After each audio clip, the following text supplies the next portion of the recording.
Excuse me. Oh.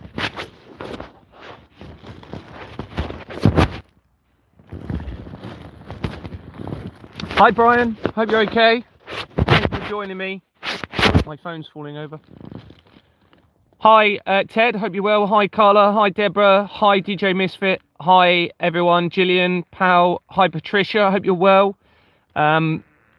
Hope you've all had a really good day and that everything's going really well for you.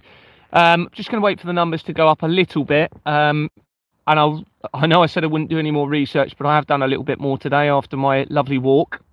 It was lovely, but it was very cold today. I got very, very cold earlier. But I'm all right at the moment. I'm in my sleeping bags, 2 sleeping bags, so I'm okay. And I did a little bit of research, and what I've found is just unbelievable. It's just every time I'm finding stuff, it's just blowing me away. It really, really is. Just a little bit of a summary whilst people are hopefully going to join. And I'm not going to be on for too long. Some people have said that the lives they'd prefer me to do some just videos talking about it. So I am going to try and do some videos soon. The danger is they might remove my YouTube channel.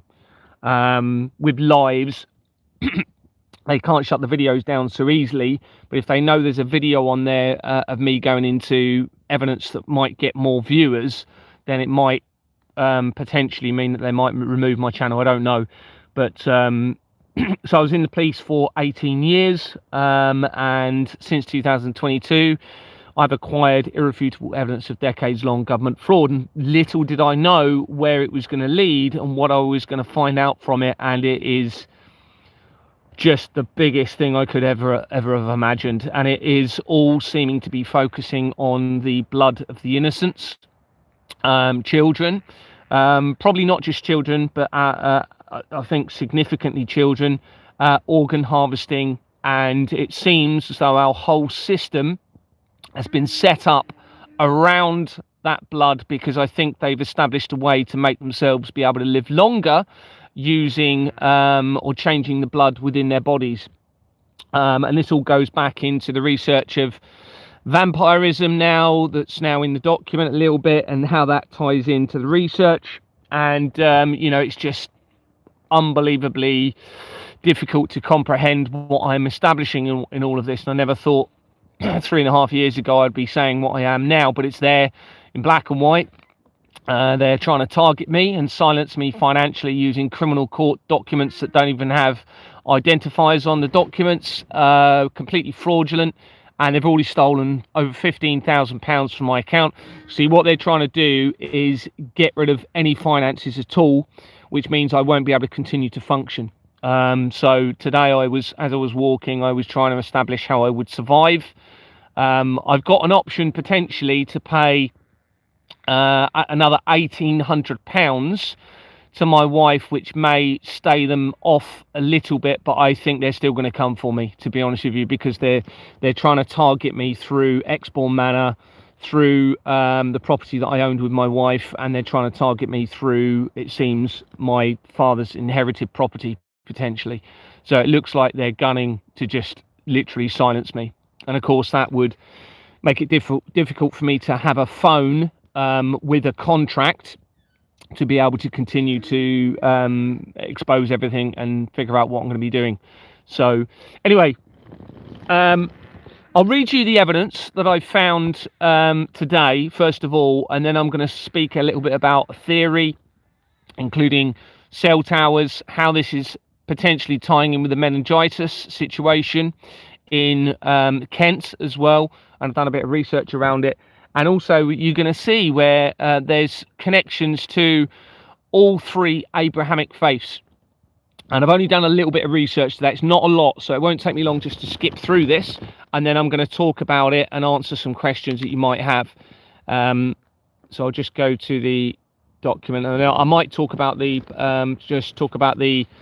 infected blood scandal as well from the 1970s and 80s, which is, I don't think is a coincidence, which is only in the last couple of years being sort of finalised, the investigation. Why is my torch not turning on? Bear with me, I'm trying to turn my torch on so that you can at least see me a little bit more. Can't turn it on because I'm in, oh right, it's closed. Which one have I got open then that won't allow me to, oh it's that. Okay. Just going to put the... Here we go. Okay. Wait, where's my... Now, these are some screenshots, only because I haven't had chance to transfer it into a document. I've also done a bit of research around Wall's ice cream, because somebody asked me to do that yesterday. And go and get a pen. If you haven't already emailed me, then you need to take my email to get this document. So go and get a pen now, and I'll give you my email addresses in a minute so you can get this document. And I believe this document is literally the most important document on earth, even with the typos in it and the mistakes where I've been typing it quickly and they've removed the spell check. Even with them, I believe this is the most important document on earth at the moment, because it has the ability and it's absolutely essential that we change the system. All right, if we don't change the system, then all of the evidence suggests that everything is at stake, all of creation in this. So let me just go to the screenshots. I'm just going to read this to you.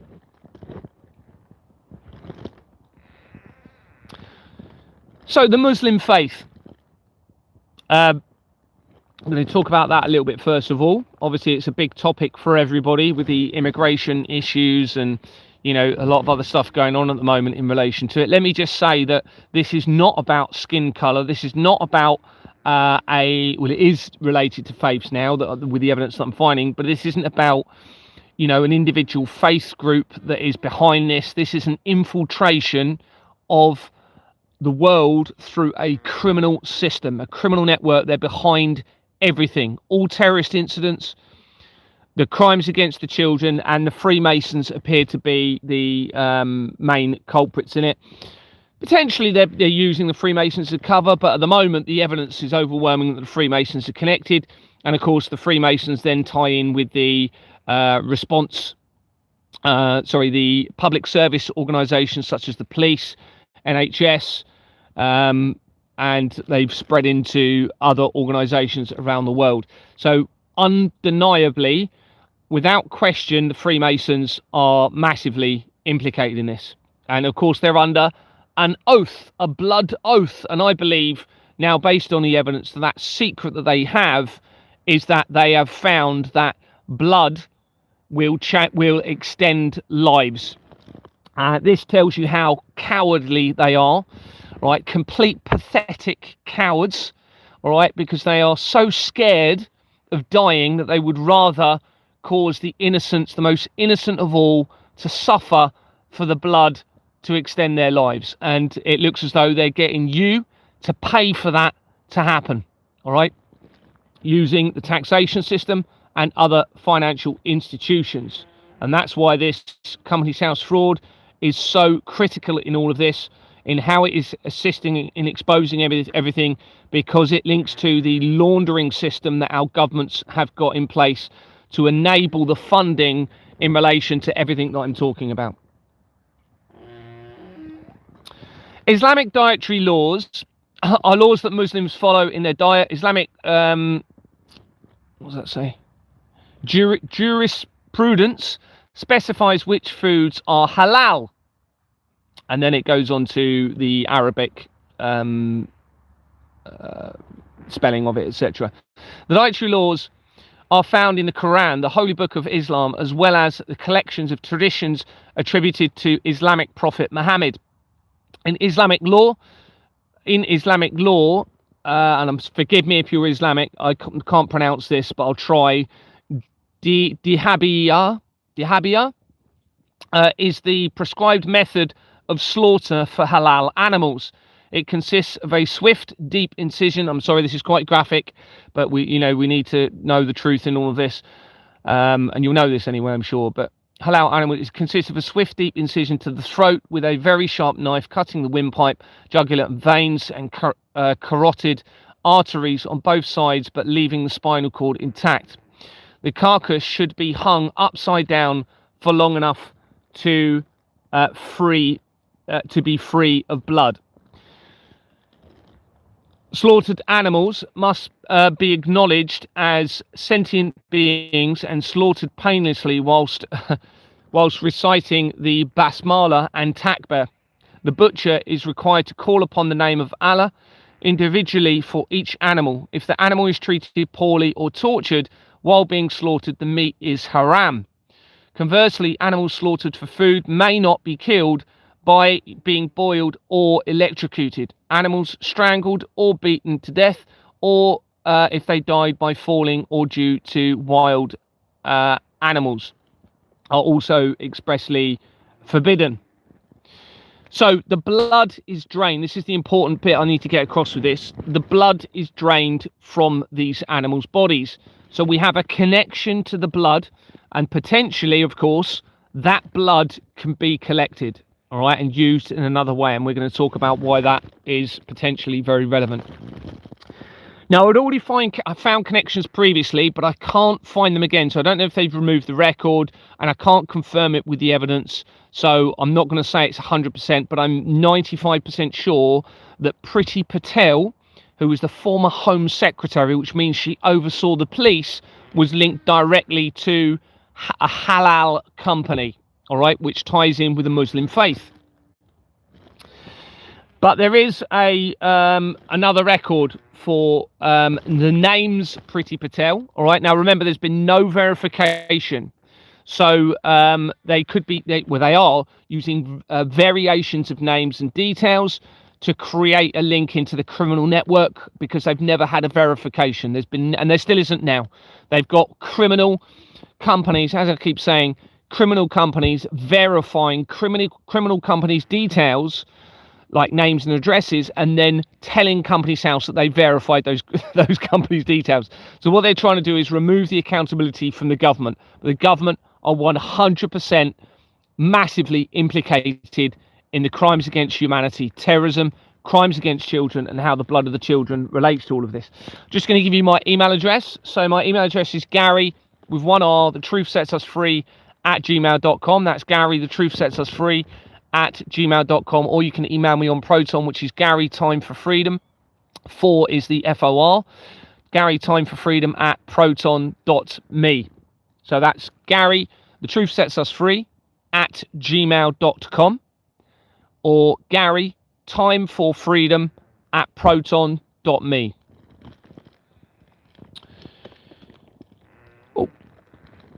Oh, let's just open my phone up again.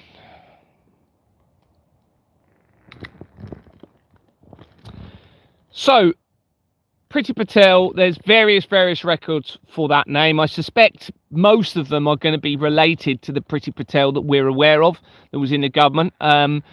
It's possible that she's using a false name. I think a lot of people are probably using false names or variations of names and details. That's pretty much confirmed in my evidence, and specifically, it seems, in relation to judges, high court judges, it appears, are using alias names as well to try and avoid the accountability in this. And I've actually found photographs that suggest that it's the same person linking to at least 2 names, and I think possibly 3 in my document. So this is an element of what they are doing, which in theory means you could have a very small number of people using multiple identities at the helm of all of this, okay, everybody that's running this, and then deceiving everybody else below it in relation to various ways, whether they've been bribed with sex evidence or drug trafficking links or drug taking, or the crimes with the children, or they're part of this occult element that we're talking about. Now, I do believe from the evidence that I've got, but I do have to consider it could be laid up as a deception for the right person to believe it's true. But based on the evidence I have at the moment, I believe there's a very small number of people at the head of everything that have a plan to end all of creation, linking in with a doomsday cult. That is what all of my evidence is suggesting, and therefore they will be deceiving everybody else below that, outside of that secret plan, including those that are being promised potentially a position within some sort of hierarchy, or in what they're claiming is a plan to take over the world and all of the land, etc. Because it's all relevant to the Albert Pike letter. Okay, the Albert Pike letter written to Mazzini in 1871. I believe that was a genuine document according to all of my evidence, and that set out 3 World War deception to take over the world. But also it says in there about bringing the light of Lucifer upon the earth. Now, it doesn't specify exactly what that means. It could be interpreted in various ways. I suspect that is the ultimate deception against everybody and potentially triggering the end of all of creation, according to all of the evidence that I've got. So, and it's interesting, an article popped up, whether it's true or not, but the article's there saying that across the United States, people are hearing rumbles and their houses are vibrating at night, keeping them awake. And it's right across the various states across the United States. So, it's not like in one specific location. And of course, the evidence that I'm acquiring says they have technology that is potentially capable of causing earthquakes to lead to the end of all of creation as part of a falsified prophecy, with them trying to create a black hole on Earth. And I'm sorry, if you don't want to believe that, then that's fine, but you need to see the evidence if you don't believe that. There's so much evidence in the document now in relation to the earthquake technology, tying in with Madeleine McCann, with Donald Trump, with the royal family, with Jimmy Savile, tying in with the Vatican. So we have to seriously consider that they are planning ending all of creation. It ties in with the prophecy of the popes, which talks about the end of times as well. And we have the Iona prophecy tying about it, which talks about the end of the world, all linking in with my evidence in a huge, huge way, everybody. Anyway, let me get back to what I was actually aiming to talk about tonight. And I don't really want to be on here too long because everyone will be falling asleep. So, oh, where's it gone? I read that bit. So when I search for Priti Patel, I find a connection to an organization called the Lazarus Partners, incorporated in 2016, which is when the Pizzagate scandal became exposed, which links immediately into the Virgin Foundation, which then ties into my wife's former employee immediately from my research. Okay, for whatever reason, everyone around me is massively implicated in this, that I've been brought up with and that I've married into, all three of my families. And this company, Lazarus Partners, it dissolved in 2022 as I was exposing the fraud. Now, the Lazarus connection is important, okay, because Sasha Stone is linked to a Lazarus company, and there's Lazarus companies in key parts in my evidence. And the information I have about Sasha Stone is that he is close to Ciro, what's his surname? Ciro Orsini, who is a descendant of the black nobility families of the Vatican. Okay, and I found evidence via Sasha Stone to Glastonbury, to the blood of the tortured children in my research, linking in with the document and the CYM company that I'd already established. So we now have this Lazarus Partners. It may or may not be connected, but it's the same company, first name, Lazarus. So I would think it's going to be linking in with the Vatican. AJ Patel connects this company to Middle East Travel and Tours Limited. It was incorporated in 1994. So we have a Middle Eastern connection straight away from Priti Patel. Bearing in mind, remember I said I'm fairly sure, a halal company linked to her previously. Okay, so we have a Middle East connection. Bearing in mind, we're talking about the draining of the blood from the animals. I'm going to tell you in a minute, once I've read this, why I think this is so critical to everything. So this Middle East, so it's called Middle East Travel and Tours Limited, was incorporated in 1994, which is the year before the Hackler International Advisory Board, which links to the intelligence agencies, the Russian government and the royal family. And it has a company, a name on it, of 14 Buckingham Palace Road, already linked to the royal research that I've done. The company's name is missing from the incorporation document. Now, I've only seen that, and now I think I've seen that 4 times in about 300,000, probably 400,000 companies that I've looked at. So this is obviously critical. They haven't put the company name on the document. You can see like specks of where something may have been written, but not enough to make out anything at all. And it's all of the rest of the document is complete. So they have removed, it looks like, the company name.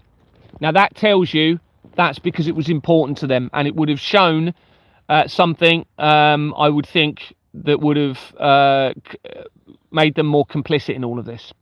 So the company name is missing, but critically, it has Ian Saunders, a name used throughout the fraud, and Waterloo's on its incorporation document. So that makes a connection straight away via Waterloo's back to the Freemasons.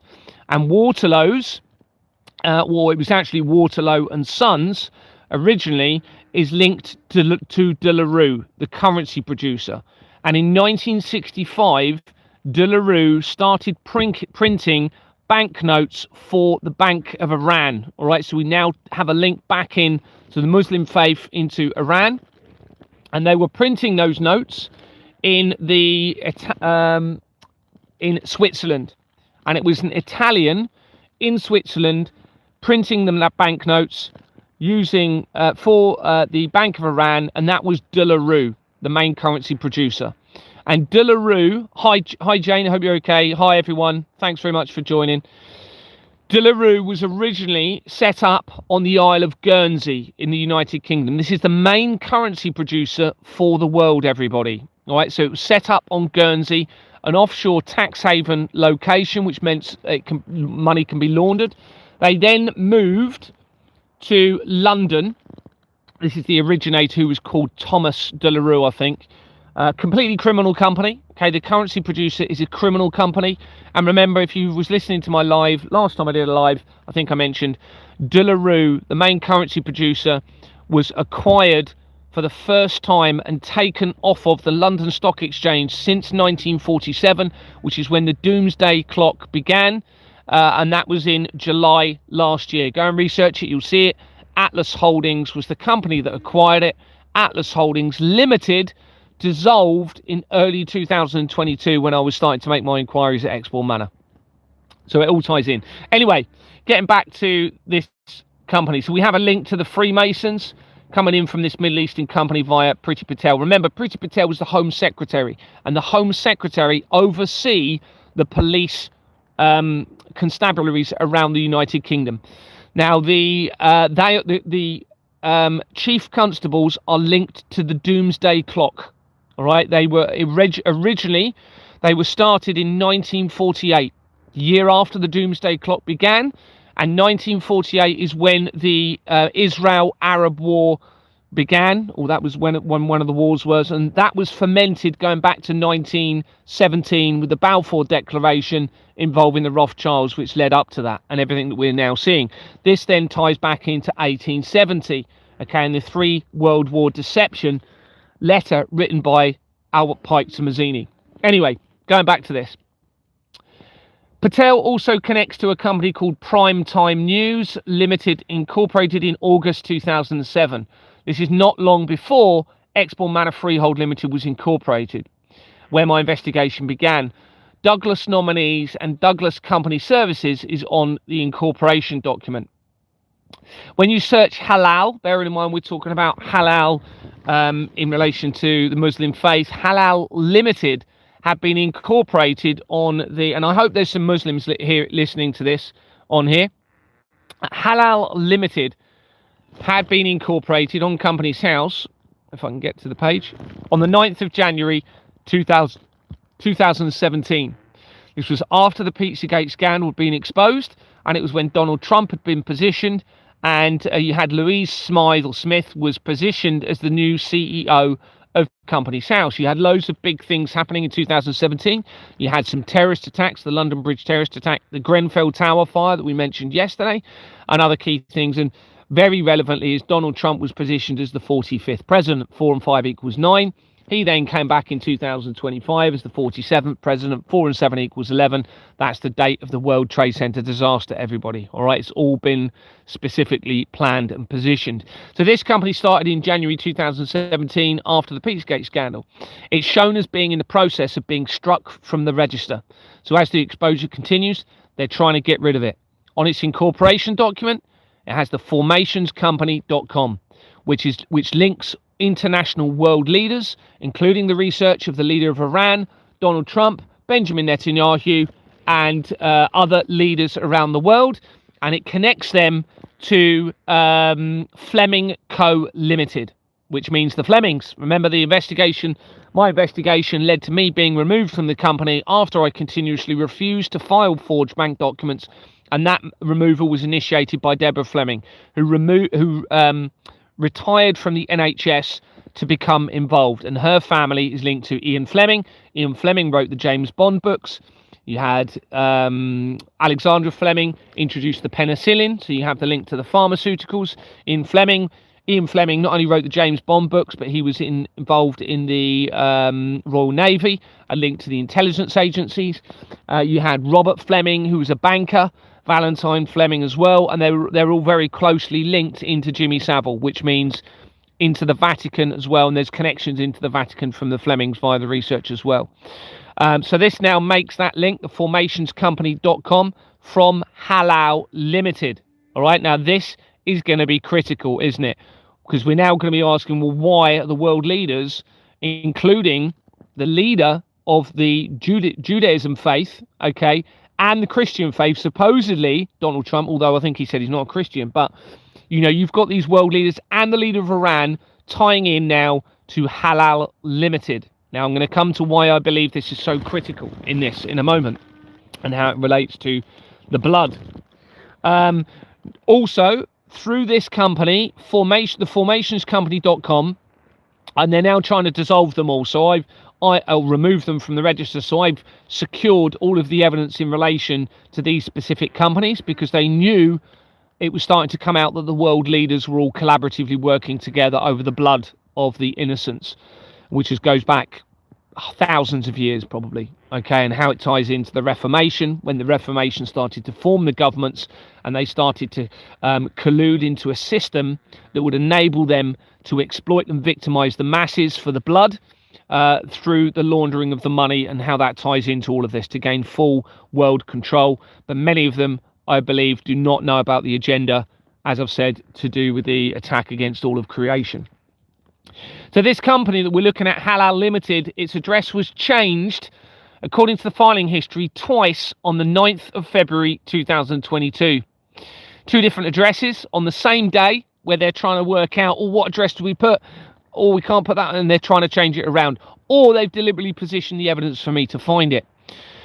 February 2022 is when Vladimir Putin announced his special military operation against Ukraine. It then changed its address again. So this was in February 2022. It changed it again in June 2022. Now, remember, this is when I was starting to make earlier inquiries, very early inquiries, just trying to ask to look at the accounts at the beginning of 2022. And then I was starting to escalate the inquiries towards July. And then July, when Anthony Roberts resigned from A11 Exbourne Manor, involved in the crimes of a system of international government fraud and the blood of tortured children, A11 Exbourne Manor, ground floor flat. It was in July 2022 when he resigned. Well, this now changed its name in June 2022, the month before. So that is critical. That is a critical connection now. Why have they created a company called Halal linking into them? Okay, all of the three main Abrahamic faiths. Okay. Now, in the Christian faith, the ritual in relation to blood is and I'm going to probably pronounce this wrong, so forgive me, the Eucharist. And I'll just read to you what that is. You'll know it as the Holy Communion. And the Blessed Sacrament of the Lord's Supper is a Christian rite, considered a sacrament in most churches and an ordinance in others. Christians believe that the rite was instituted by Jesus Christ at the Last Supper, the night before the crucifixion, giving his disciples bread and wine. Passages in the New Testament state that he commanded them to do this in memory of me, while referring to the bread as my body and the cup of wine as the blood of my covenant, which is poured out for many according to the Gospels. This was a Passover meal. The Catholic Church states that the Eucharist is the body and blood of Christ under the species of bread and wine. It maintains that by the consecration, the substances of the bread and wine actually become the substances of the body and blood of Christ, while the form and appearance of the bread and wine remain unaltered. For example, its colour, taste, feel and smell. The Eastern Orthodox and Oriental Orthodox churches agree that an objective change occurs of the bread and wine into the body and blood of Christ. Lutherans believe the true body and blood of Christ are really present in, with and under the forms of bread and wine known as the sacramental union. Now, there's a company called Eucharist without the T, so it's missing one letter, okay, EUCHARIS without the T, Limited, that was incorporated in 2014, and it dissolved in June 2021 whilst I was living at Exbourne Manor, but I don't think I was asking too much about the accounts at that point. It has Books Limited on its incorporation document, BOOX. The App Accounting Group Limited had been incorporated as Liquid Numbers, because this connects to that books. It had the book's name. You'll hear when I read through this. The App Accounting Group Limited had been incorporated as Liquid Numbers Limited in January 2011, the month before the Christchurch earthquake. All of my research suggests they were testing their technology to create the Christchurch earthquake, leading into the tribulation on the earth and the potential destruction of all of creation into a black hole. This was the month before the Christchurch earthquake. Jeffrey Epstein had been involved in a company called Liquid Funding. So this company is Liquid Numbers. When you go into it, there's loads and loads of other liquid companies, not Liquid Funding though. Jeffrey Epstein was involved, according to the research, in a meeting with Stephen Hawking on the 19th of April 2012, less than 3 months before CERN claims to have discovered the Higgs boson, a God particle using the Large Hadron Collider. The name of this company was changed to Books Limited on the 17th of May 2011, after the Christchurch earthquake. Okay, so it had the Liquid Numbers Limited name. Remember, Liquid Funding is linked to Jeffrey Epstein from January 2011, before the Christchurch earthquake. It then changed its name on the 17th of May 2011, after the Christchurch earthquake, to Books Limited. So we know that that links to that Eucharist, okay, that we've just been looking at. So we're now tying the Holy Communion into the Christchurch earthquake evidence and the tribulation period, because that timing is not going to be a coincidence, okay?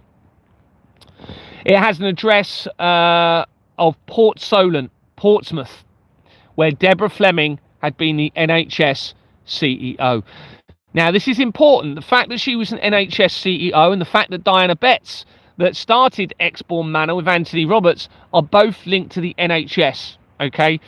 And Diana Betts, D4, Delta 4, Exbourne Manor, top flat, 37 Christchurch Road, Dorset, was a phlebotomist, which means she ties straight to the blood. Now, I'm almost certain this is all about the blood, all right, and how they are stealing blood from humanity, exploiting humanity, and using that blood on the rich and those privileged, or it's not privileged because they're in hell, basically, because they're so scared of death, they have absolutely no faith. Ironically, bearing in mind, we've got the links, and you're going to see a link to Judaism in a minute.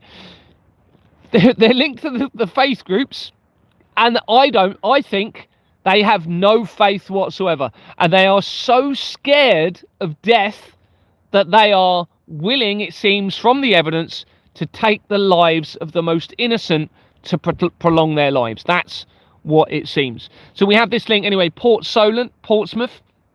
That's where the naval base is, where Ian Fleming was so heavily linked. And that address in itself makes critical connections throughout the document. Within the company, we have Philip Jeffrey Venn. Jeffrey, interesting. Jeffrey, this is probably an alias name for Jeffrey Epstein, because he's already connected directly into Exbourne Manor as well anyway. So we have Philip Jeffrey Venn connects the App Accounting Group Limited, which is the one we were talking about, to 10 companies, including various elite companies, everybody. So we have the elites. They've even named the companies as elite companies. And he also connects to Liquid Friday Limited, that had been incorporated in 2006, which is the year that I moved from Dorset to from Kent, to Dorset, and the same time when the movie the Da Vinci Code was released, about deception within Christianity. And it also has a registered address in Portsmouth, Hampshire again. And within the people record, you have a company called Pink Accounting Resources Limited, which has changed its name. When you click on it, it goes to a different name where they've changed the name of it. And this connects to 65 companies, including Cambridge Advisory Partners, that have been incorporated in 2009, which is the year that the Royal Foundation of the Prince and Princess of Wales, connecting most areas of the fraud, was incorporated, and also me becoming director of Exbourne Manor within 2 weeks prior to that.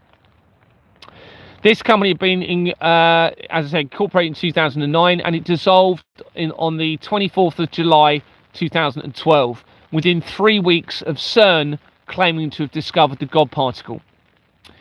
And this links with the research of Jeffrey Epstein into CERN, and Stephen Hawking's connects to the research of Cambridge and to CERN. Okay, Stephen Hawking, as I said, massively linked in with CERN, and he was studying black holes, okay, and the expansion of the universe at Cambridge University. And when you go and look at his Wikipedia, the date that is next to what he was studying, the thesis of the expansion of the universe, is 1966, which is the year of the foundation of the Church of Satan. One of the incorporation documents for his company, Stephen Hawkins, has Nigel Leonard Blood on it, of the London Law Agency.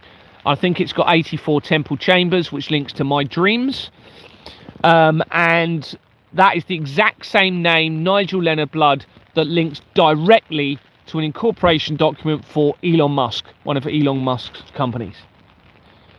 And that then connects to Jesus Copyright Limited via that company that Elon Musk was connected to. So we have this Cambridge company now. We also have, where was I? Oh, we mentioned Hawkins.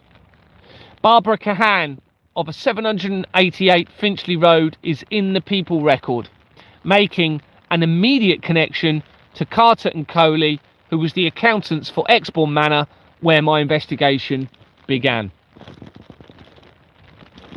It's not a coincidence, everybody. Pink Accounting Resources Limited also connects to a company called Lightspeed Films Limited. It was incorporated in 2003. It has RM register companies on its incorporation documents, making almost immediate connections to Andrew McFarlane, who is the head of the family courts, which means obviously the courts deciding on whether children are staying with the family and who they're going with, etc. And Andrew McFarlane links very, very quickly to a Collider company. And obviously Collider technology is what links with CERN. And also the Collider that is in America, the ones that we're aware of. What about Judaism then? So we've covered a little bit here of the blood connection to Christianity, tying back into everything I'm exposing, and we've looked a little bit of the Muslim faith. What about Judaism? Well, blood libel or ritual murder libel, also blood accusation, is an anti-Semitic trope which falsely accuses Jews of murdering Christians in order to use their blood in the performance of religious rituals, echoing very old myths of secret cultic practices in many prehistoric societies. The claim, as it is levelled against Jews, was rarely attested to in antiquity. According to Tertullian, it originally emerged in late antiquity as an accusation made against members of the early Christian community of the Roman Empire. Now remember, Rome is very important in relation to all of this. The Romans, according to the research, originally landed in England in the southeast, but York became a real critical location in this, and this is where, for the Romans, and this is where the fox hunting began. And my evidence suggests that fox hunting was used for the hiding, the hunting of children on estates, which then links back in to the blood of the children in all of this.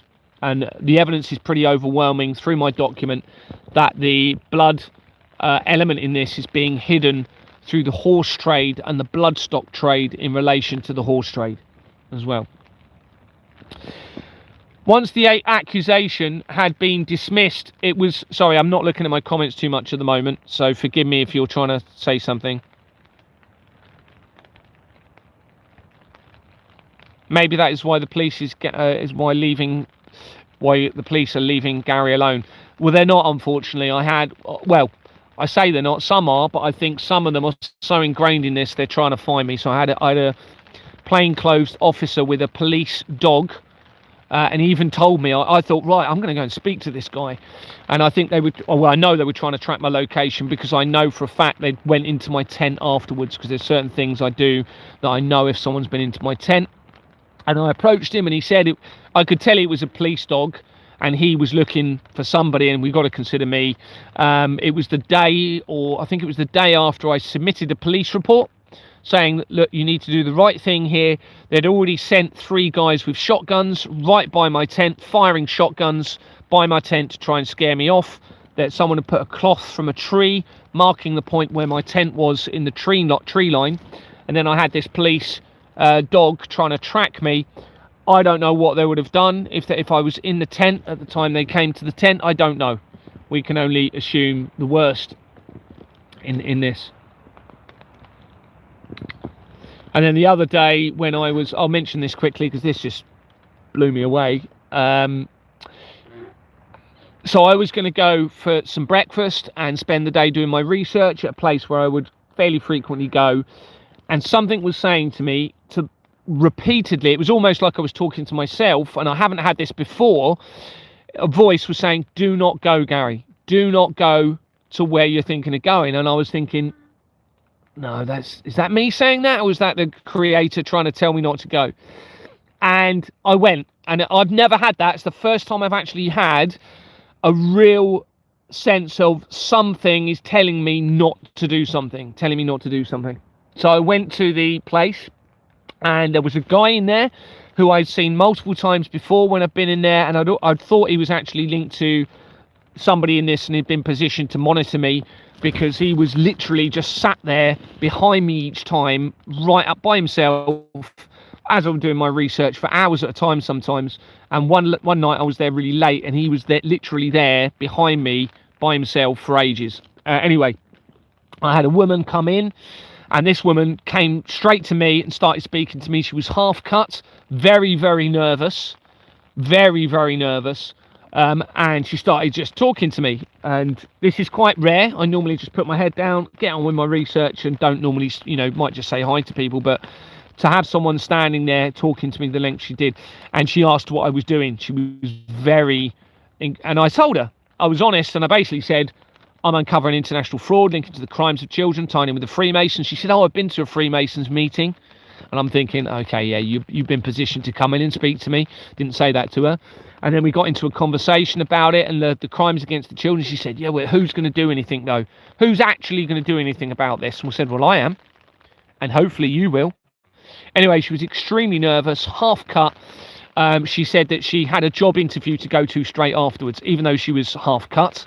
Okay. So she was almost certainly positioned. It may be that she was positioned to poison me or do something to me, and she wanted to find out a little bit about what I was doing before she made that decision. I don't know. Don't know that's the case, of course, but I have to consider that was something that she was sent to do.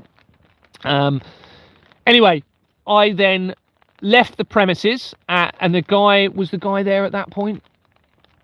I'm not too sure if the guy was in there at that point.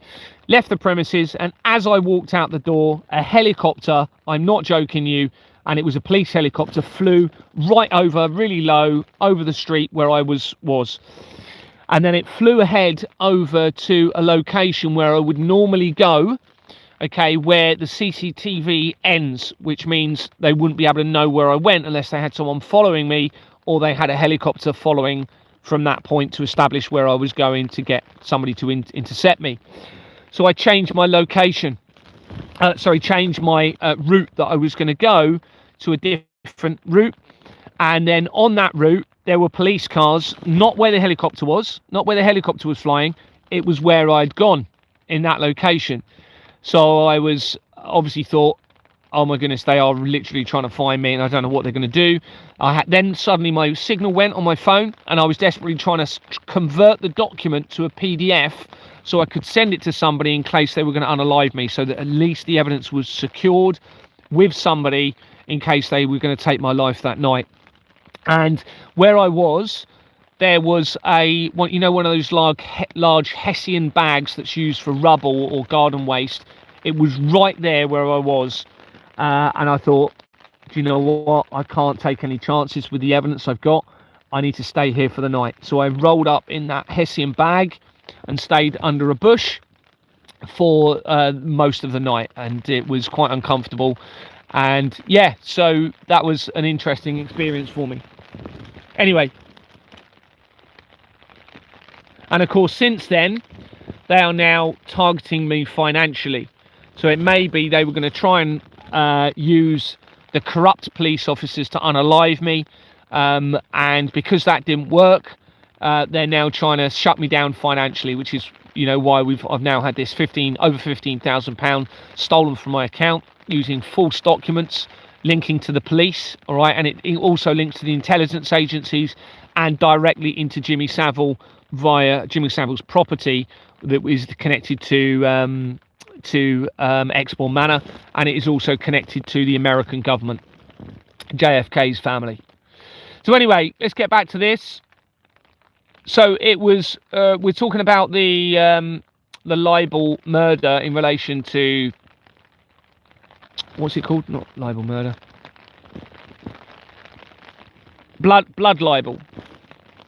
Blood libel in relation to Judaism, which obviously they're claiming it's not true. So it was revived a millennium later as a Christian slander against Jews.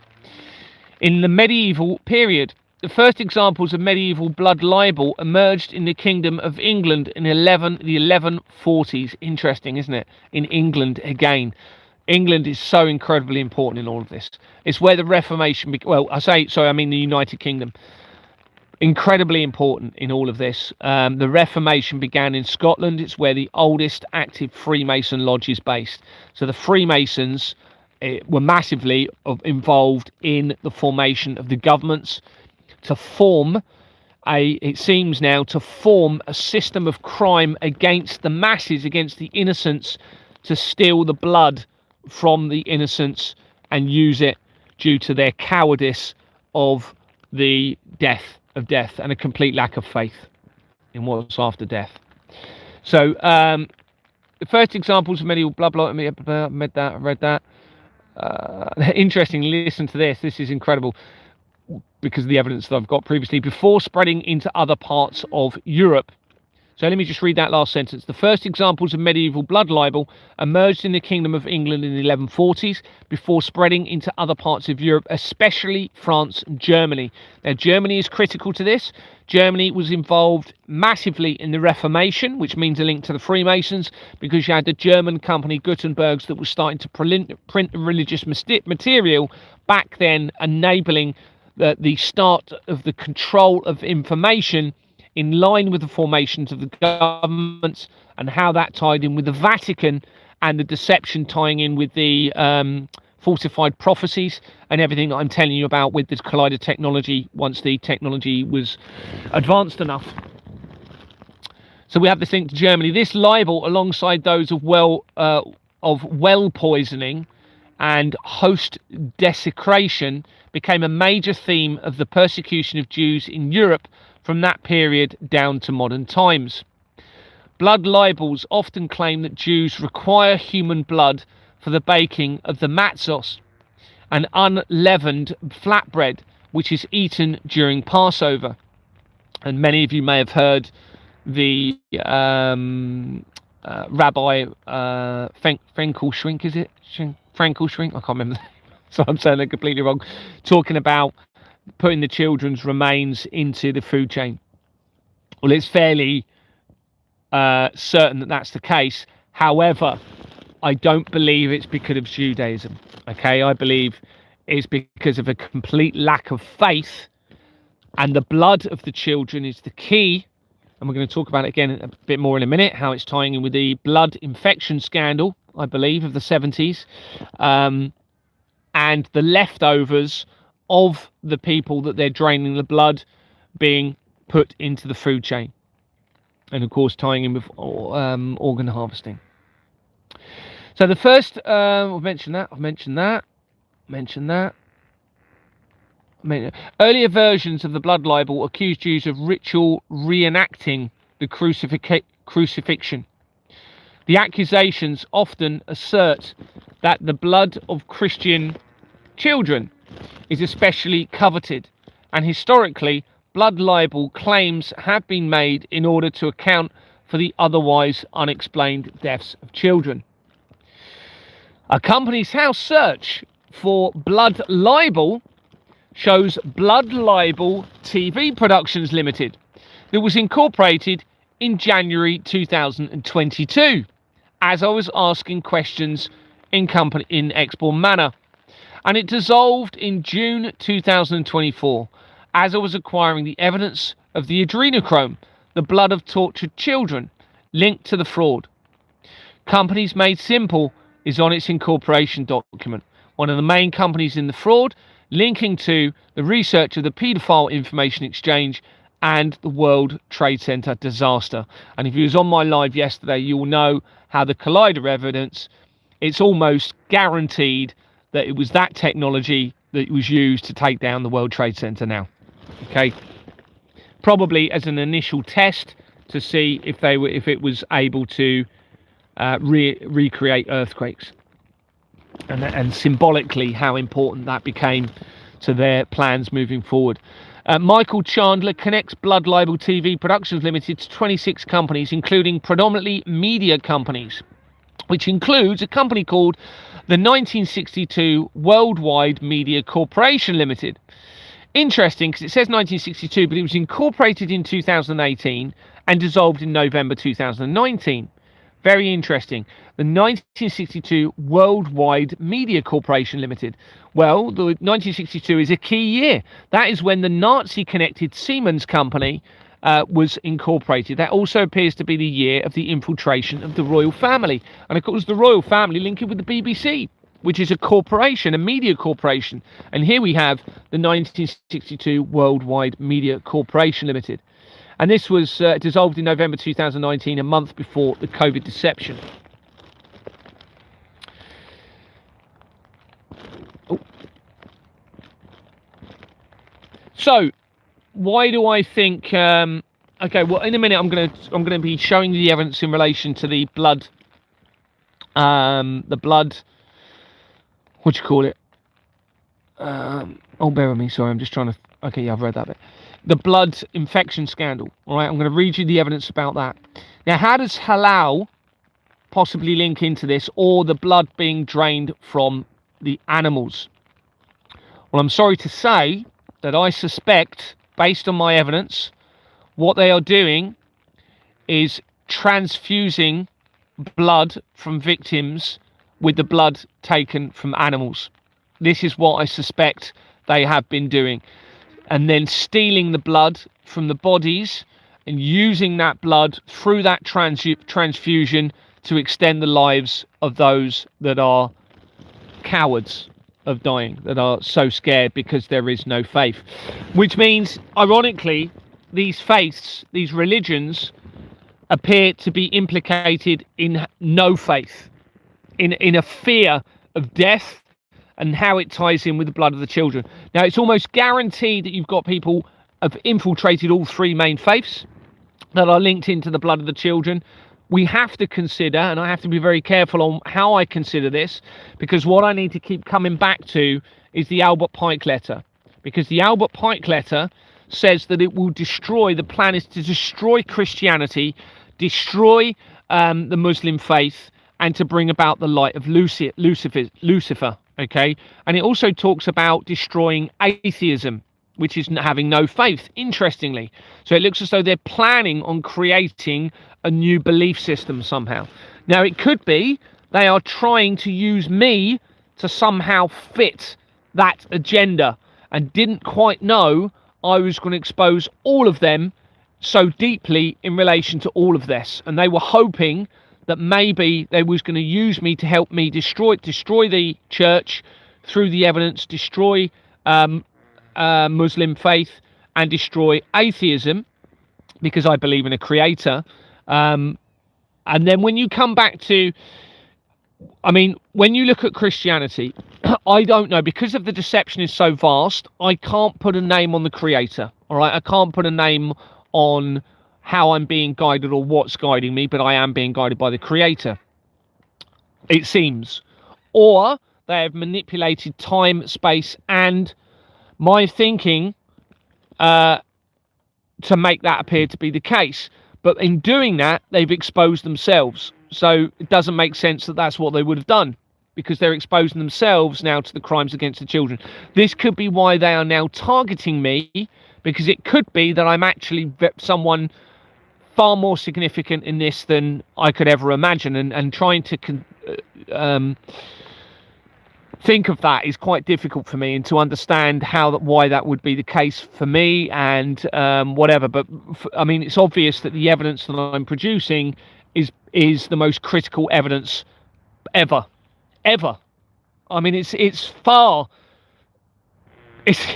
even more critical, I'm sorry to say, than the scriptures that we now have, because we don't know that the scriptures haven't been infiltrated and changed.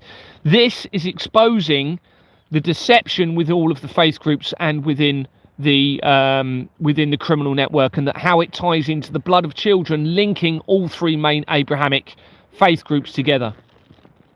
Now we're going to talk about just quickly before I talk about the blood, before I talk about the blood infection scandal, I want to talk about the meningitis thing that's going on at the moment recently. So on the 13th of March 2026, an outbreak of meningitis began in Kent, which predominantly affects children and prompted injections of those children. The UK Health Secretary Agency, or UKHS, it says what the acronym is for in a minute. The UK Health Secretary Agency was the first alerted to a case by the Queen Elizabeth, the Queen Mother Hospital in Margate on the afternoon of Friday the 13th of March. Interesting date, isn't it? That patient arrived in hospital 2 days earlier, but there was a delay in reporting to health officials, despite there being a legal requirement for cases to be reported immediately. It meant that there was a delay in tracing close contacts of the patient and potentially identifying that there was a wider outbreak. A hospital which is run by East Kent Hospitals NHS Trust admitted to the BBC it had missed an opportunity to alert, here's the acronym which becomes important, UKHSA.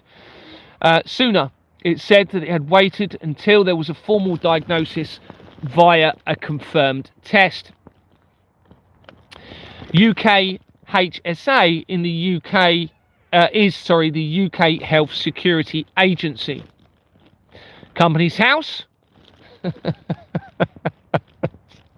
This is unbelievable, everybody. Now, it's one letter short, but look where it leads. Company's House shows that UKSA, so it's one letter short, okay, International Limited, having been incorporated on the 3rd of July 2019. That's 3 days before Jeffrey Epstein's arrest. That's the same month that the article was released of Prince Harry wearing the shoes for a prolonged period of time. It's also the month that the incinerator plant protest took place in Wuhan in China, where the outbreak then began in December that year.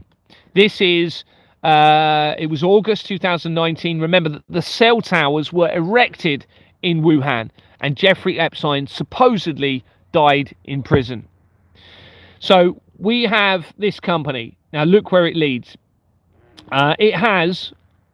There's 3 days before Jeffrey Epstein's arrest, on the lead up to the COVID deception, and it has TMF Group in its registered address.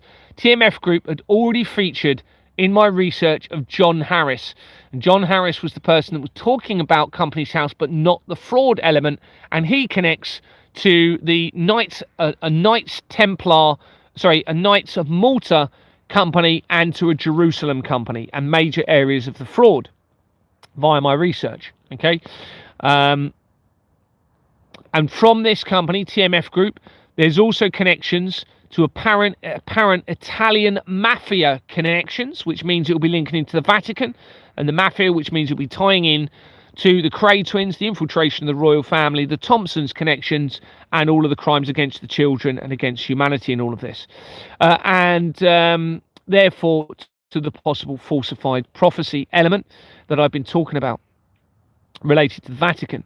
It also connects to we're talking directly to Helios Underwriting PLC, which is shown in the research of the death of Michael Todd, who was a Manchester Chief Constable who died in unusual circumstances on the side of Snowden. Now, he links massively into the criminal network, and after he died, I think it was the day after, was it the day after he died? I'd have to look at my other part of the document. Dorset Police Inspector Neil Monroe, who I actually didn't work with, but I met him quite a few times in Dorset Police. He went to his neighbour, it was a neighbour, yeah, and was talking about the death of Michael Todd. He was then found dead in the water. He had supposedly jumped from a yacht in Poole Harbour and was found in Sandbanks, which is a very affluent area. Now, prior to Neil Monroe's death, what's his name? Max Clifford had said that he received an anonymous phone call saying that they had information, critical information about a recent high-profile police officer that had just died. Now, I suspect that was talking about, what was his name? Sorry, I should remember his name. Michael Todd.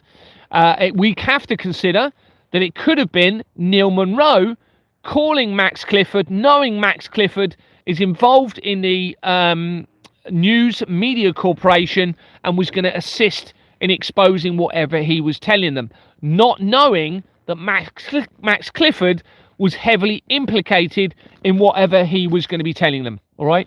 Now, Michael Todd, not only was he the Chief Constable of Manchester Police,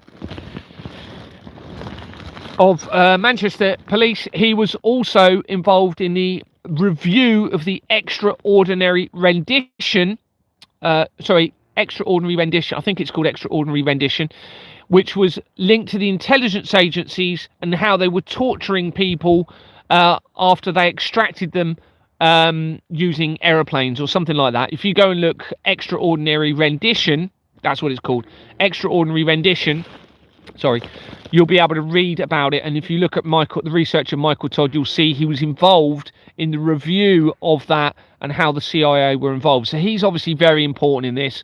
He probably knew something in relation to everything I'm talking about. He may have taken his life, I don't know.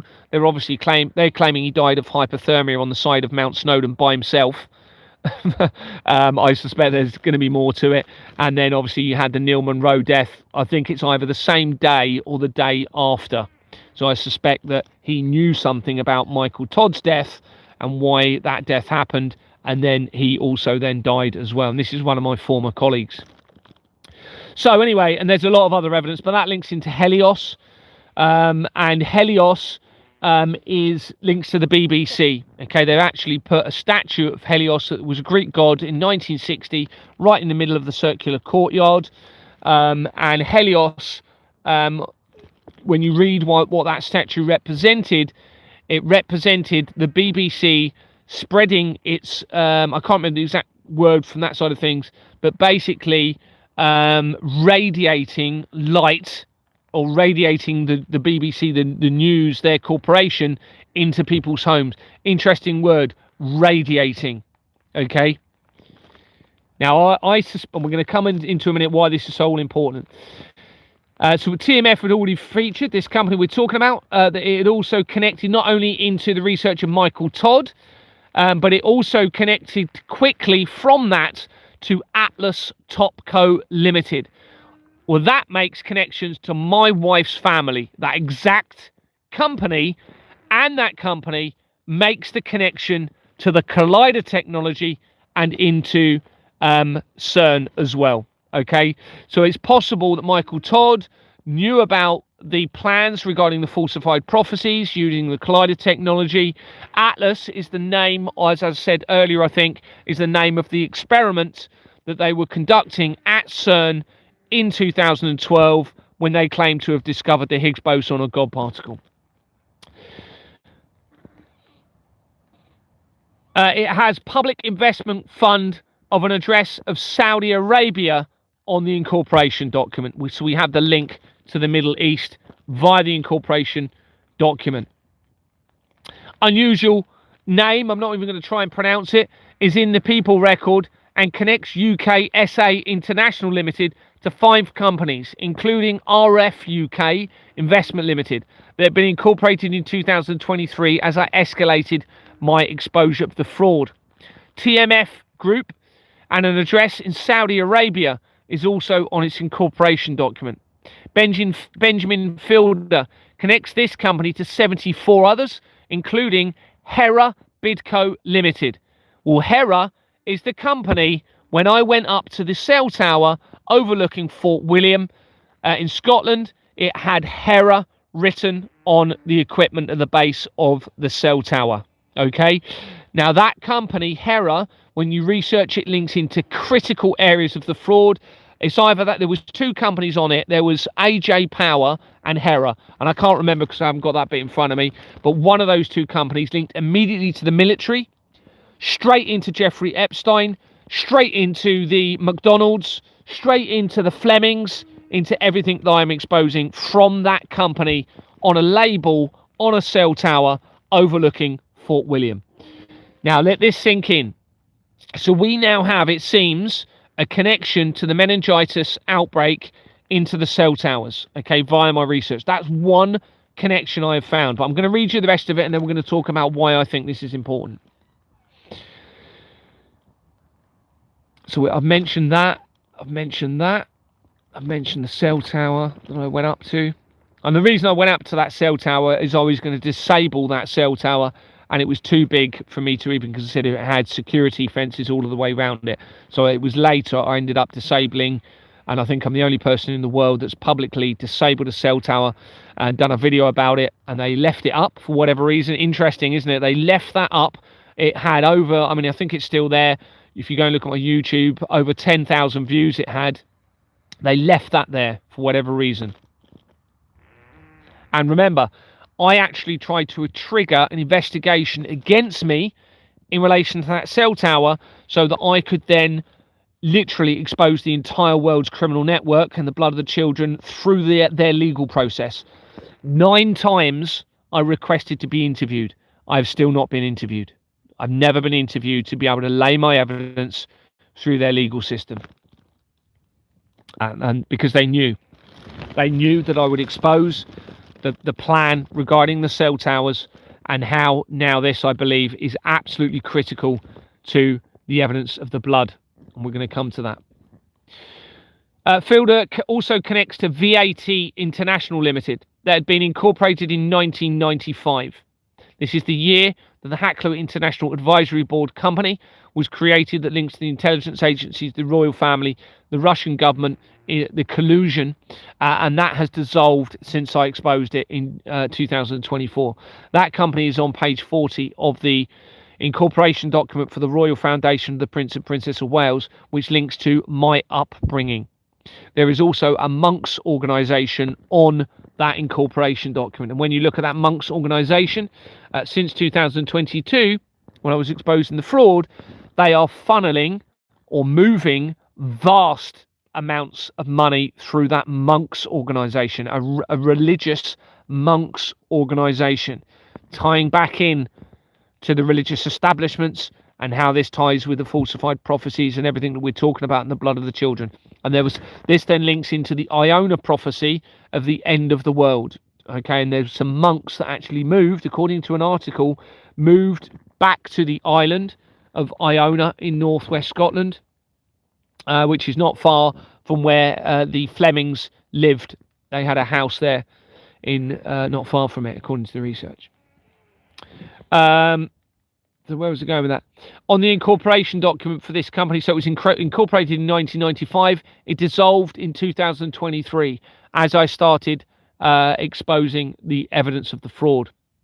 It also has Ian Saunders on the incorporation document, the same name, and Waterlow's, and it has an apparently forged document. This is the same company, remember, that links to the Priti Patel evidence that I spoke about earlier, where they've removed the company name from the document. It's exactly the same name. Fielder also connects to various liberty companies, with liberty companies connected to the research of the National Council of Civil Liberties, which has the affiliation to the Paedophile Information Exchange and the link to the World Trade Center disaster. And when Larry Silverstein acquired the lease on the 24th of July 2001, not long before the collapse itself, happened to not be in the building at the time, and then he had, after it collapsed, he then had a Liberty grant from the US government, okay, which links into the Liberty paedophile information element again.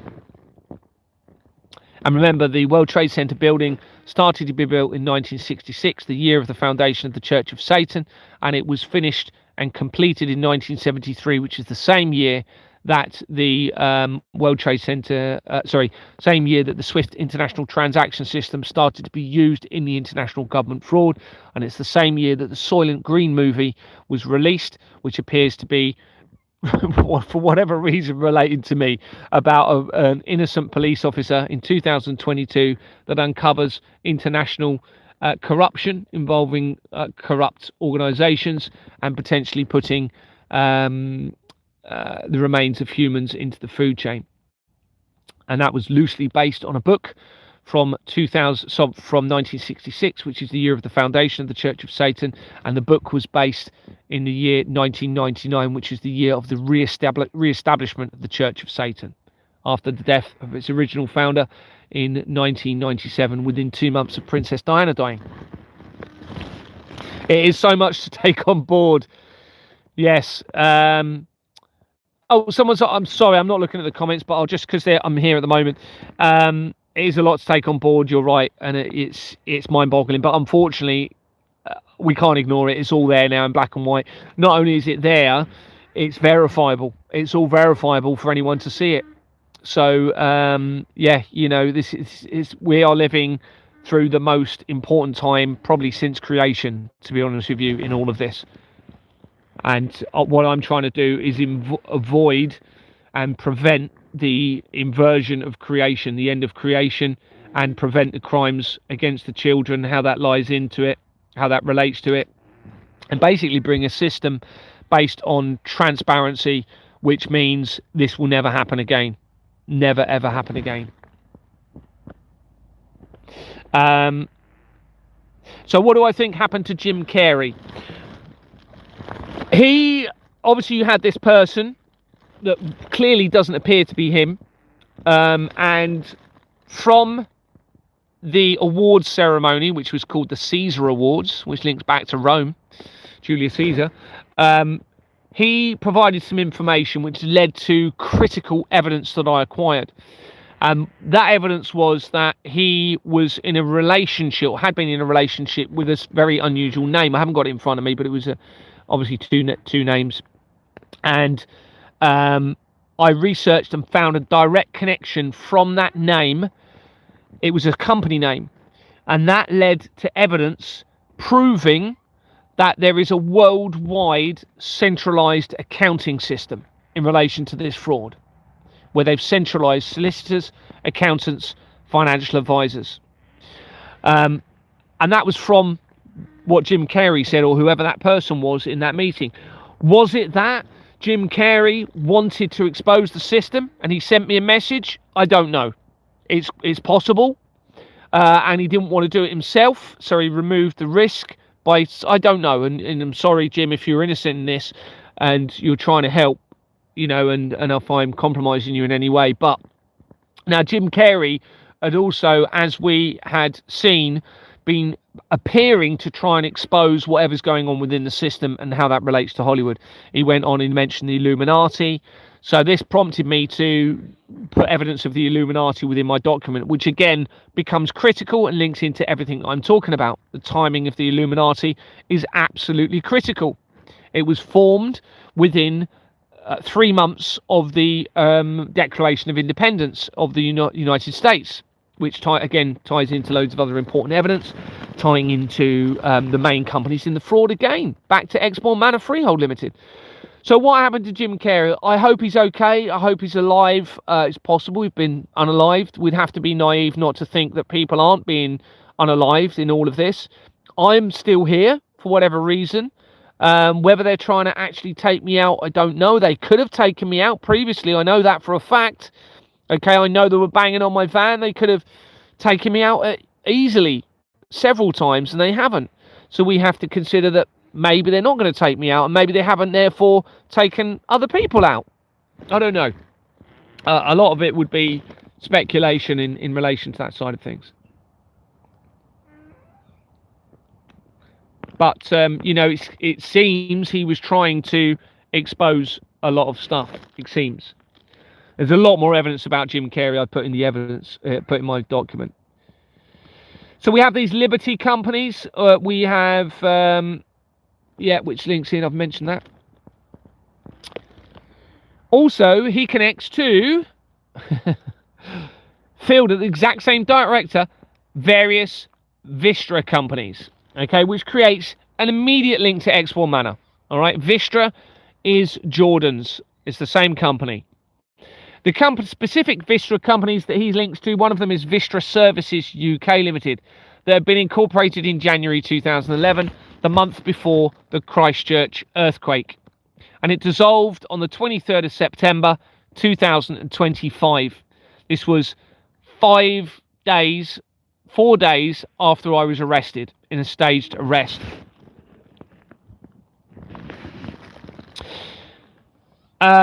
And it has the address of 50 Broadway, London. If you was on my live last night, or last time I did it, you would have seen how critical that is, because that links into the police organisations, the Association of the Police and Crime Commissioners, which is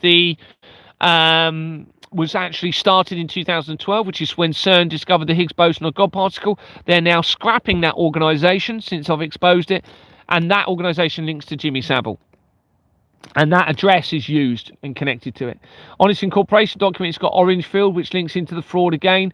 Fielder also connects to other Vistra companies, and they are the main company in the fraud, as I've said, when my investigation began. In March 2026. I'll just mention this quickly. Someone asked me to look at Walls, the ice cream company. So I've only done a little bit of evidence. Walls is an ice cream company and frozen dessert brand in the United Kingdom, owned by Magnum Ice Cream Company, and is part of the Heart brand global frozen dessert brand. Now, I haven't had a chance to go into and research those, but I'm sure I'm going to find a lot of stuff from there. The company was established in 1922 when ice cream production commenced at a factory in Acton in Middlesex. Walls, it says here, which is, it's interesting because it says that there, but it says the company was established in 1922, but here it says Walls was founded in 1786 by Richard Wall, when he opened a butcher's stall, linking to meat, obviously, in St James Market in London. In the 1900s, the business was led by Richard's grandson, Thomas Wall II. Every year, the company had to lay off staff in the summer as demand for its sausages, pies, and meat fell. So in 1913, Thomas Wall II conceived the idea of making ice cream in the summer. Oh, that's interesting. They must have put a mistake there. They've got founded in 1786, but then further down it mentions 1913. Now this is from Wikipedia, so you can't rely completely on Wikipedia. Thomas Wall II conceived the idea of making ice cream in the summer to avoid those layoffs. The First World War meant that his idea was not implemented until 1922. Following his retirement in 1920, Thomas Wall II created his trust for the encouragement and assistance of education, work and social service, interesting, which ties in with the children. Today, the trust continues to assist in these areas by providing grants to individuals and organisations. There you go, see, so Walls is linking in with the children. A company's house search shows that Unidis 31 Limited had been incorporated in 1920 as T. Wall and Sons, in brackets, Ice Cream Limited, before its name was changed in 1979 to Walls Ice Cream Limited, and for the last time in 2006. It is shown as being in liquidation and connects immediately to the fraud. So in other words, they're wrapping the company up now as I'm exposing it, even though it's been around since 1920. Okay, this is how massive this evidence is. It links immediately to the fraud via 1 London Place as its registered address. Much of the filing history has been removed, okay, because they don't want me seeing the filing history. David Jansen Birrell connects this company to 12 companies, including William Hunter's Old Men's Fund nominees that had already featured in the research of the supermarkets that I did, and making important immediate connections to the research of the Dunblane massacre and the apparent crimes against children, and to Donald Trump, Candace Owens, to the royal family, and therefore into the Collider technology again via the research of Donald Trump, and to Jimmy Savile. And other major areas of the criminal network. Birrell also connects to the East Lothian Chambers of Commerce. Chambers of Commerce has been centralised to the criminal network, to a Scottish Chamber of Commerce company, an Edinburgh company, and Birdseye Limited. Alan Stewart Price connects this company, Unidis, the same one we were looking at the beginning. Remember, it had a previous name of linking into Walls. Connects the company to Arla Foods PLC. Arla. You've all heard of the Bovaer poisoning scandal, where it looks as though it's almost guaranteed, or they're wanting us to believe it, that they were going to try and poison humanity through the dairy chain, the dairy industry, via the Bovaer side of things. Well, here you have Arla PLC. Now, I'd already said... Oh, get a load of my phone. Bear with me. I locked my phone accidentally again.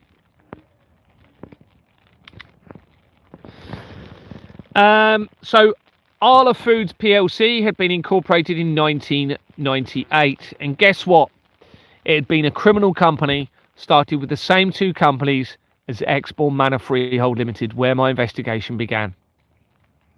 Okay, now Arla companies are featured throughout my research various times, very quickly to the head of the family courts, and to Tommy Robinson, I believe, via the research hits Arla companies. And as I've said, this links into the Bovaer scandal. So I'm just going to come to have a look at the comments, and then I want to show you the evidence of the blood of the blood infection scandal. I'm just going to go to the latest comments rather than try and look back over all of them.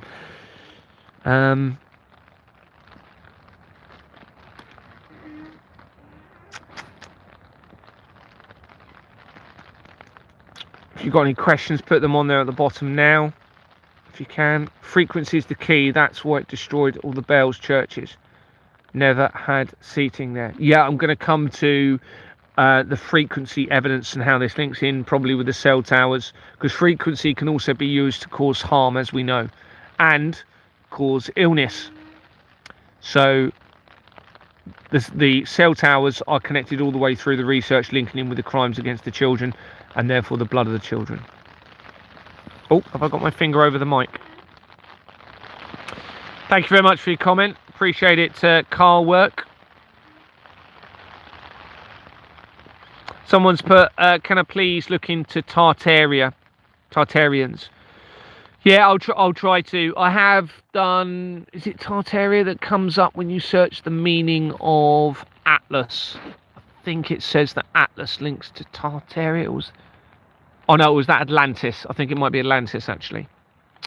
Okay,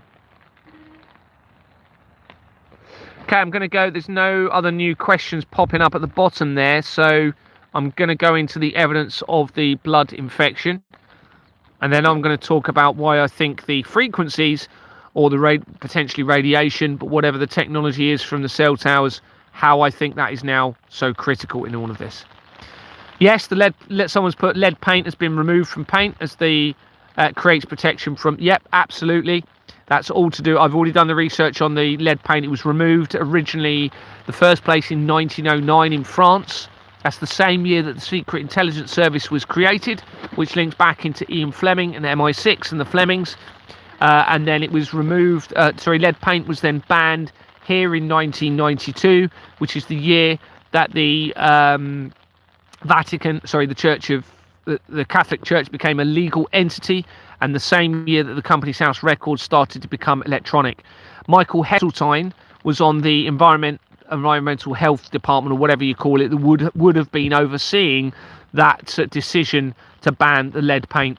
And he links to, there was a meeting he was involved in 1995 where he was discussing the effects of I don't know if I think they used the word I think they did use the word frequencies from the technology at that time. Well, that's the same year, 1995, that the Hackler International Advisory Board was incorporated, links to intelligence agencies, Russian government, etc. And Michael Heseltine connects to a company via. I found the evidence about that discussion through Parliament via coming in from Emmanuel Macron. So coming in from France is how I found that. Remember, bearing in mind, France was the first one to ban the lead paint. And it was via a company called... what's it called? It's gone out of my mind. But anyway, it's a company that is directly linked into the technology of the cell towers. Okay.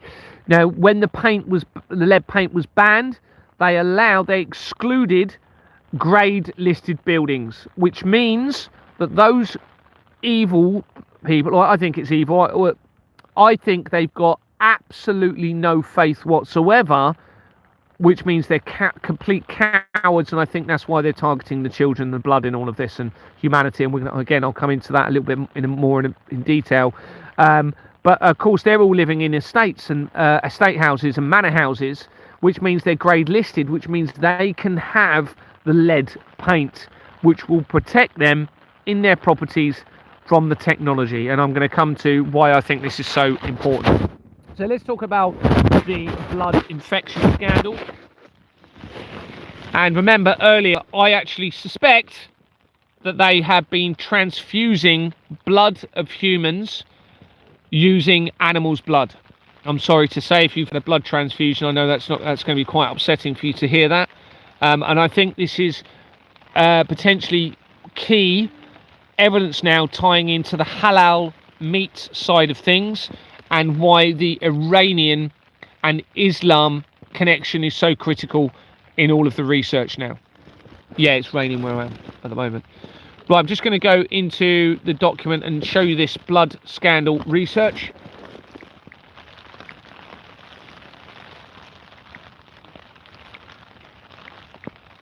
Blood, how will I find that straight away? Blood. Let's try just the word blood scandal, see if that comes up.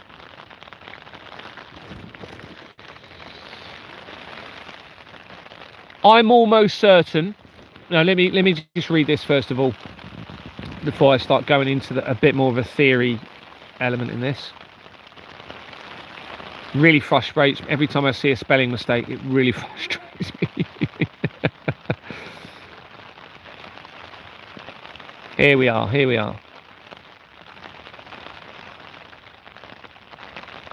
Is that it?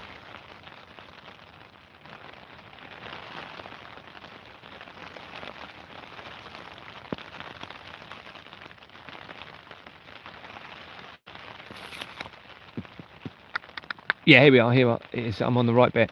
Okay. Now, the thing that prompted me to look at this is I came across a CYM. Bearing in mind, CYM is the name of the company linked with the blood of the children. CYMRU. Well, CYMRU links to Wales. That's the name for, we'll come to in a minute exactly what it means. Now, this could be absolutely essential evidence in all of this, okay? In what we're about to be talking about. And as we read through it, we may actually establish, and I may establish, that it's more relevant than I was thinking. So CYMRU companies are shown throughout the research at various points, and is relevant to Wales and King Charles and the location of Companies House where it originally was, that had created the criminal companies to be able to centralise the world's fraudulent system. I also have apparent Welsh roots, with my grandmother on my mother's side having been born in Pembrokeshire and had married in Tenby, with Tenby being relevant to certain companies and the evidence of monks abusing children on Canvey Island off of the coast of Tenby. Research shows that CYMRU is the Welsh language name for Wales, a country of the United Kingdom, as we know, in the British Isles on the island of Great Britain.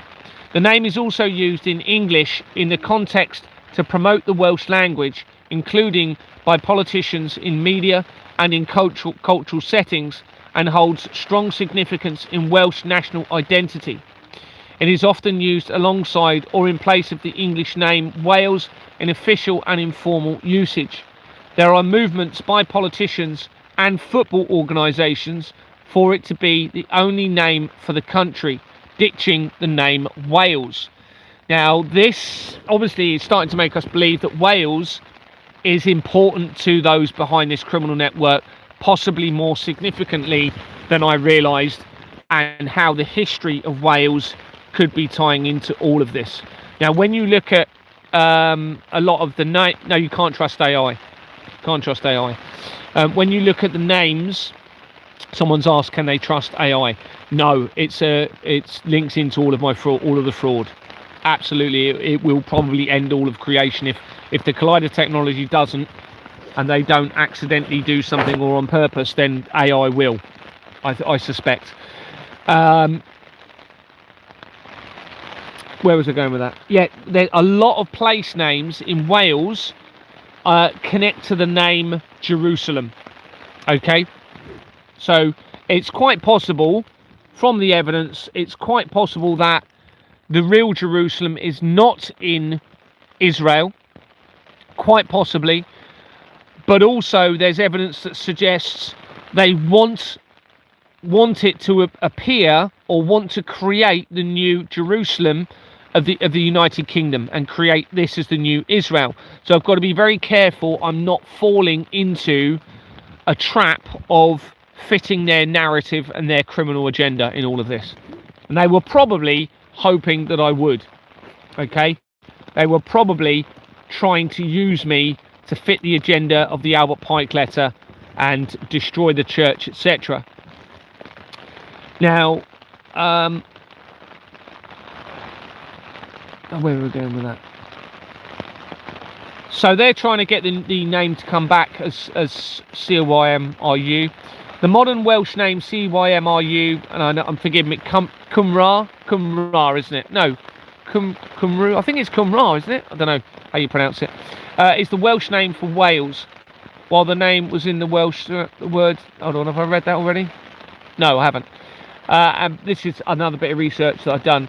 While the name for the Welsh people in CYMRY, these words, both of which are pronounced can't even pronounce it, it's obviously Welsh, are descended from the Brythonic word combragi, meaning countrymen or compatriots. The use of the word cymry as a self-designation derives from the location in the post-Roman era. So it could be that obviously the Rome connection again is what's and how this links in with Saturnalia. After the, I don't know if you can hear me because the rain's quite loud actually. I'm hoping you're hearing me.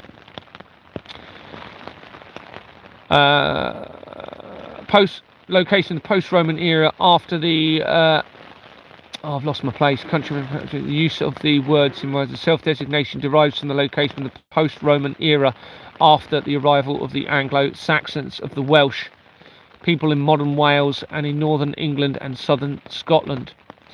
Petitions to remove the name Wales allows others.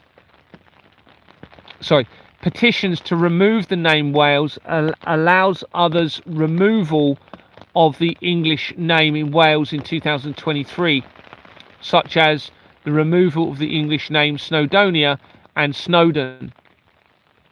Their Welsh names, retrospectively, are the removal of Brecon Beacons, and then they've got the Welsh name. So I'd noticed CYMRU obviously containing the letters CYM, which ties straight to the blood of the children, which is the name of that company on the document linking to the blood of the children. This could in theory mean a symbolic CYMU RU followed afterwards, as in RU CYMU CYM RU involved in the blood of the children. I don't know, I just thought that was interesting, the CYM and then the RU after it. When searching if there is any relevance to blood and CYMRU,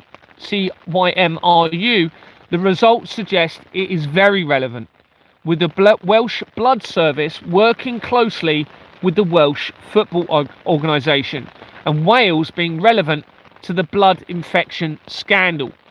Now, the football industry, remember, is massively connected to the crimes against children and having the ability to direct potentially harmful technology at vast amounts of people in one place. And we're going to come again, I want to talk about that a bit later. In fact, I'll mention it now so I don't forget.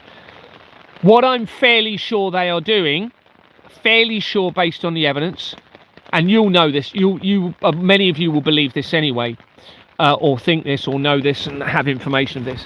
I think they're using the technology to cause health problems to humanity deliberately, to get them to go into the health service so that their blood can be stolen. That is what I suspect is happening. That is what I suspect is happening with the meningitis scandal at the moment. All right, because that is meaning that children are having to go and have injections, and I suspect they will be taking, and it may be only a small amount of blood at a time during those injections, and this then ties in with the blood transfusions of people's bodies.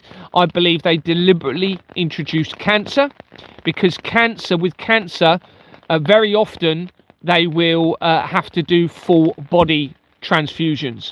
And this is where I think they are swapping the blood with the blood from the halal meat into the bodies of humans and using the healthy blood in the transfusions of the rich and famous. And they are feeding off of the poor or those that are not part of this criminal network. I'm very sorry to say that based on my evidence, I suspect that's what they're doing. So they're using the technology to cause physical effects and harm, and it may well be that they didn't mean to kill as many people as that died in the COVID situation using that technology, and I believe that they then use that as an opportunity to get people into the healthcare system.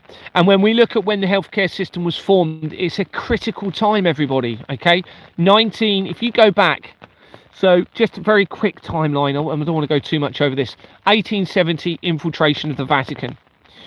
That gave the ability to start trying to destroy the church, to remove moral conscience and destroy faith.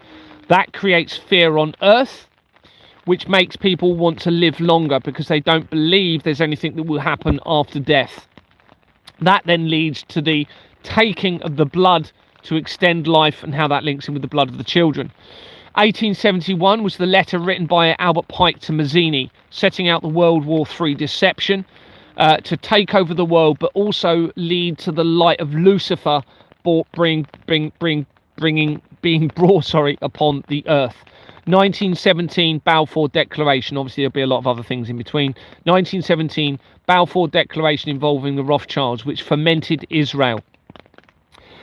1946 UNICEF was created, the organization supposedly to help children in times of conflicts. This was after the world wars, of course, and I believe those world wars were a collaborative, both sides being funded, leading into the ability to steal children from the international conflicts, to take them into the child trafficking network for their blood, and then the remains of the children going into the food chain.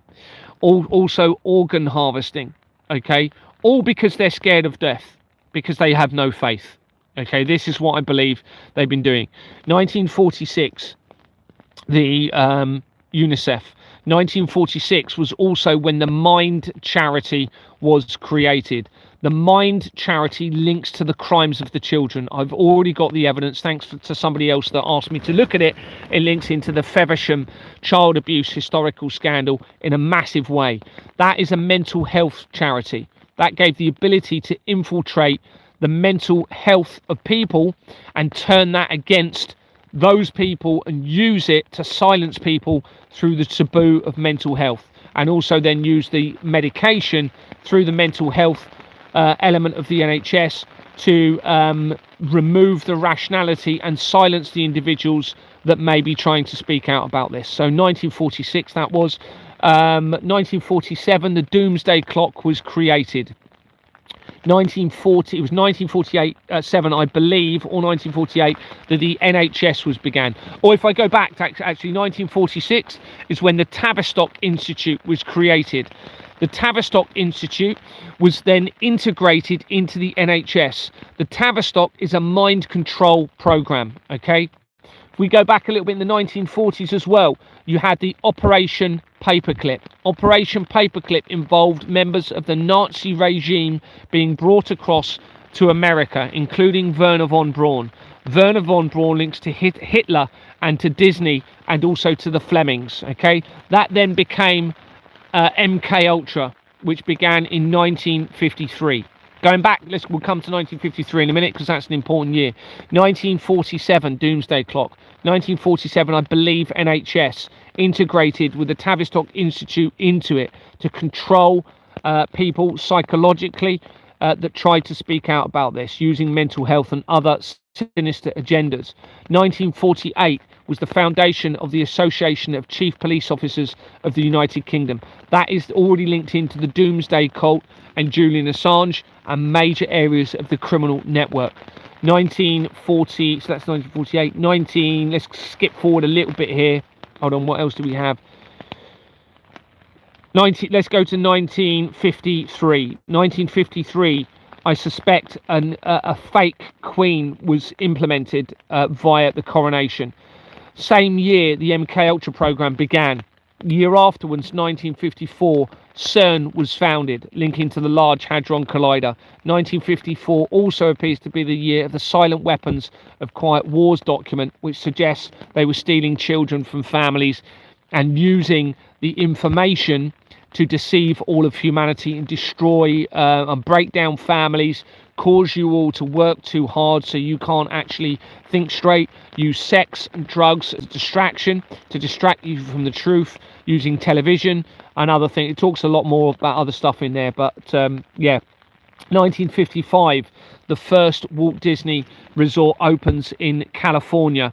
In 1950s, Walt Disney is visiting Blackpool Pleasure Beach. That was the inspiration for him building the Walt Disney Resort. Blackpool Pleasure Beach is critical in the world theme park industry. Okay, it's ran by the Thompson families, which links to the Krays via Arthur Thompson, who was a gangland criminal in Glasgow in Scotland. 1955, so around 1962, according to Vanessa, and my evidence supports Vanessa at the moment. I have to consider she's position, but at the moment I can't see that. I can't see that being the case. She claims that she was kidnapped as part of an infiltration of the royal family in 1962. That is when the I'm going to get rid of that person. Oh no, it might be somebody else that said waffle. Forgive me. Hopefully nobody's causing any issues on here. I'm just having a look at the last few comments. I'm going to carry on anyway. So 1954 we had CERN was created. 1955, sorry.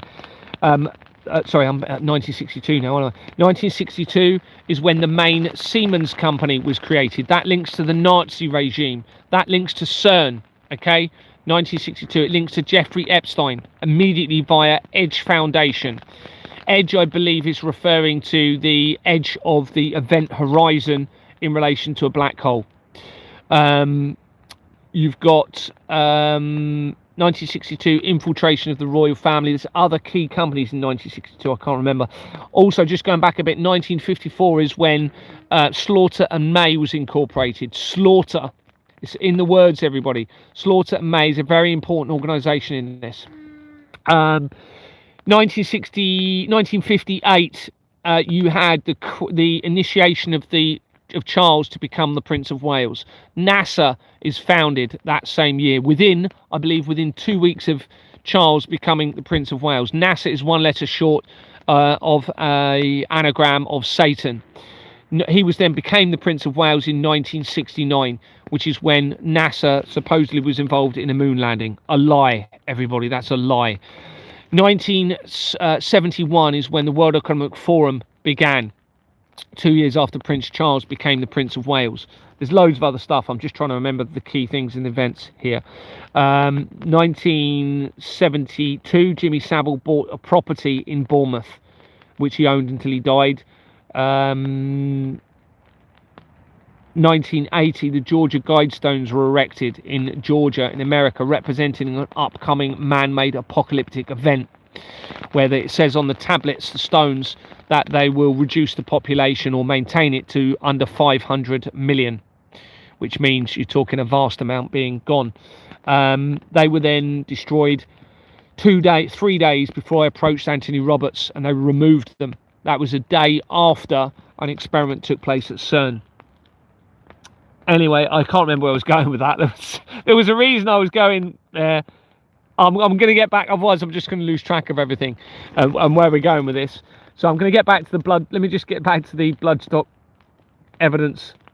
Otherwise I'm just going to go into a wrong. And yes, I am waffling if somebody's suggesting that. But that's what I have to do to speak about this, unfortunately. I don't know if you were saying I was waffling, but I'm only messing with you. Okay, search for, remember we had the Welsh Football Association linking in with the blood in Wales, okay, trying to support the blood transfusions and blood element in all of this, the blood donors. A search for Welsh Blood Association Company's House through Google reveals Football Association of Wales Limited was incorporated in 1926. It has a forged register and Jordans and Sons Limited on its incorporation document, the main company in the fraud, and connecting immediately to Exbourne Manor, where my investigation began. Mark Adams connects Football Association of Wales Limited to 6 companies, including the South Wales Football Association Limited, that had been incorporated in May 2001 on the lead up to the World Trade Center disaster deception, and it has been incorporated with the same companies as Exbourne Manor Freehold Limited, where my investigation began, where Deborah Fleming was in the NHS CEO, giving the ability to steal blood from people's bodies. Adams also connects to CYMRU Football Foundation Limited, that had been incorporated as FAS Football in the Community Limited. in 1996 before its name was changed for the only time on the 30th of September 2022, as I was escalating inquiries at Exbourne Manor and 3 weeks after the Queen's apparent death. It has Jordan's and Sons on its incorporation document, linking immediately to Exbourne Manor.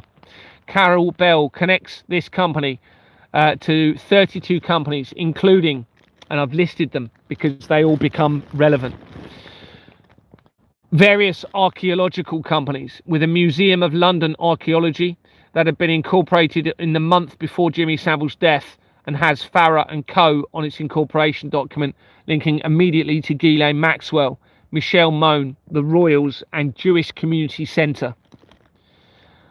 Black Rock companies, this is all from this director. Black Rock companies, which feature throughout my research and are the largest asset manager in the world. In other words, laundering the money stolen through tax and other financial institutions, and how it links into the blood of the children. To Development Bank of Wales, that has Eversheds on its incorporation document, and that connects to the police, to the BBC, to the De Reyers, to the murder of Jill Dando, and to the Vatican, to major areas of the criminal network, centralised via Field Fisher, who is a solicitor that has the contract with the BBC. It also has Trevor Jones connecting to Devonshire Hospital Trust on page 4, making a connection to the healthcare industry and possible access to blood. Bank of Wales Limited is connected directly to the World Trade Centre, literally a company, bearing in mind we're talking about Wales here, a company called Bank of Wales Limited is connected directly to a company called the World Trade Centre Holdings Limited. And quickly to YMCA companies and to Exbourne Manor Freehold Limited, where my investigation began. They also connect to the Palestine Exploration Fund that had been incorporated in 1879 and supports the agenda of the Albert Pike letter to Mazzini. They also connect to JP Morgan Pension Trustees Limited, meaning a direct link to the Flemings and major fraud and crimes against humanity. A BBC article from the 23rd of July 2019 covers solicitor Michael Imperato acting on behalf of Welsh victims of the blood scandal and suggesting Wales should take the lead on the investigation. This is the same month that Jeffrey Epstein was apparently arrested. An article from May 2024 also relates to the scandal, the exact same month that I released the evidence of the threat of directed energy, which would include the cell towers and CERN, connected to the Royal Foundation of the Prince and Princess of Wales. And on the same day that I released that evidence, and I only found this out a few days later, is when the satanic portrait of the King was unveiled on the 14th of May 2024. Go and look at it if you don't believe me. It was released, unveiled on that day, and it has an inverted image of the Baphomet in the back of it, and it also has a butterfly in it.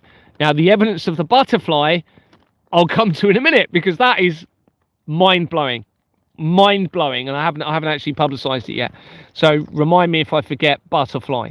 The research shows that, and that has a monarch butterfly, it's the only animal in it on that portrait, linking in with Prince Charles, and you'll see why that becomes absolutely critical in the document. The research shows that from the 1970s to the early 1980s, now bearing in mind 1965 is when de la Rue started to print the banknotes for Iran, so it's possible they were trying to link the Muslim faith group and the halal blood draining of the animals into the transfusions to steal the blood from humans right back then. Okay, so this was it shows that in the 1970s to the early 1980s, tens of thousands of people were infected with hepatitis B, hepatitis C and HIV as a result of receiving infected blood of infected blood of infected clotting factor products in the United Kingdom. So they claim many of the products were imported from the United States and distributed to patents by the National Health Service. Most recipients had haemophilia or had received a blood transfusion following childbirth or surgery. More than 30,000 patients were estimated to have received contaminated blood, resulting in thousands of deaths.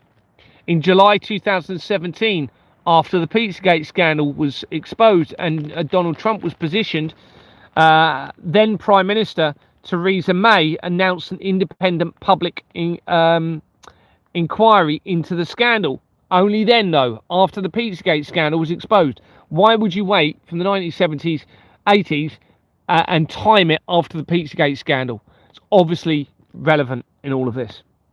Theresa May is implicated in the fraud. Theresa May announced an independent public inquiry into the scandal after successive governments since the 1980s had refused to do so. So it was obviously hiding something massive, and I believe it was hiding the blood of the children being stolen, and the blood of not just children. It'll be, adults that they've confirmed have healthy blood to put into those, I believe, that are getting old. And I think they've probably been able to prolong life for a very long time. It talks about in the Bible 900 years people living. I don't know it's that long, of course, but there are articles claiming that there is from, if you look at my document when you get it, that says they're almost immortal. The potential for immortality is practically there, according to one organization involved in it.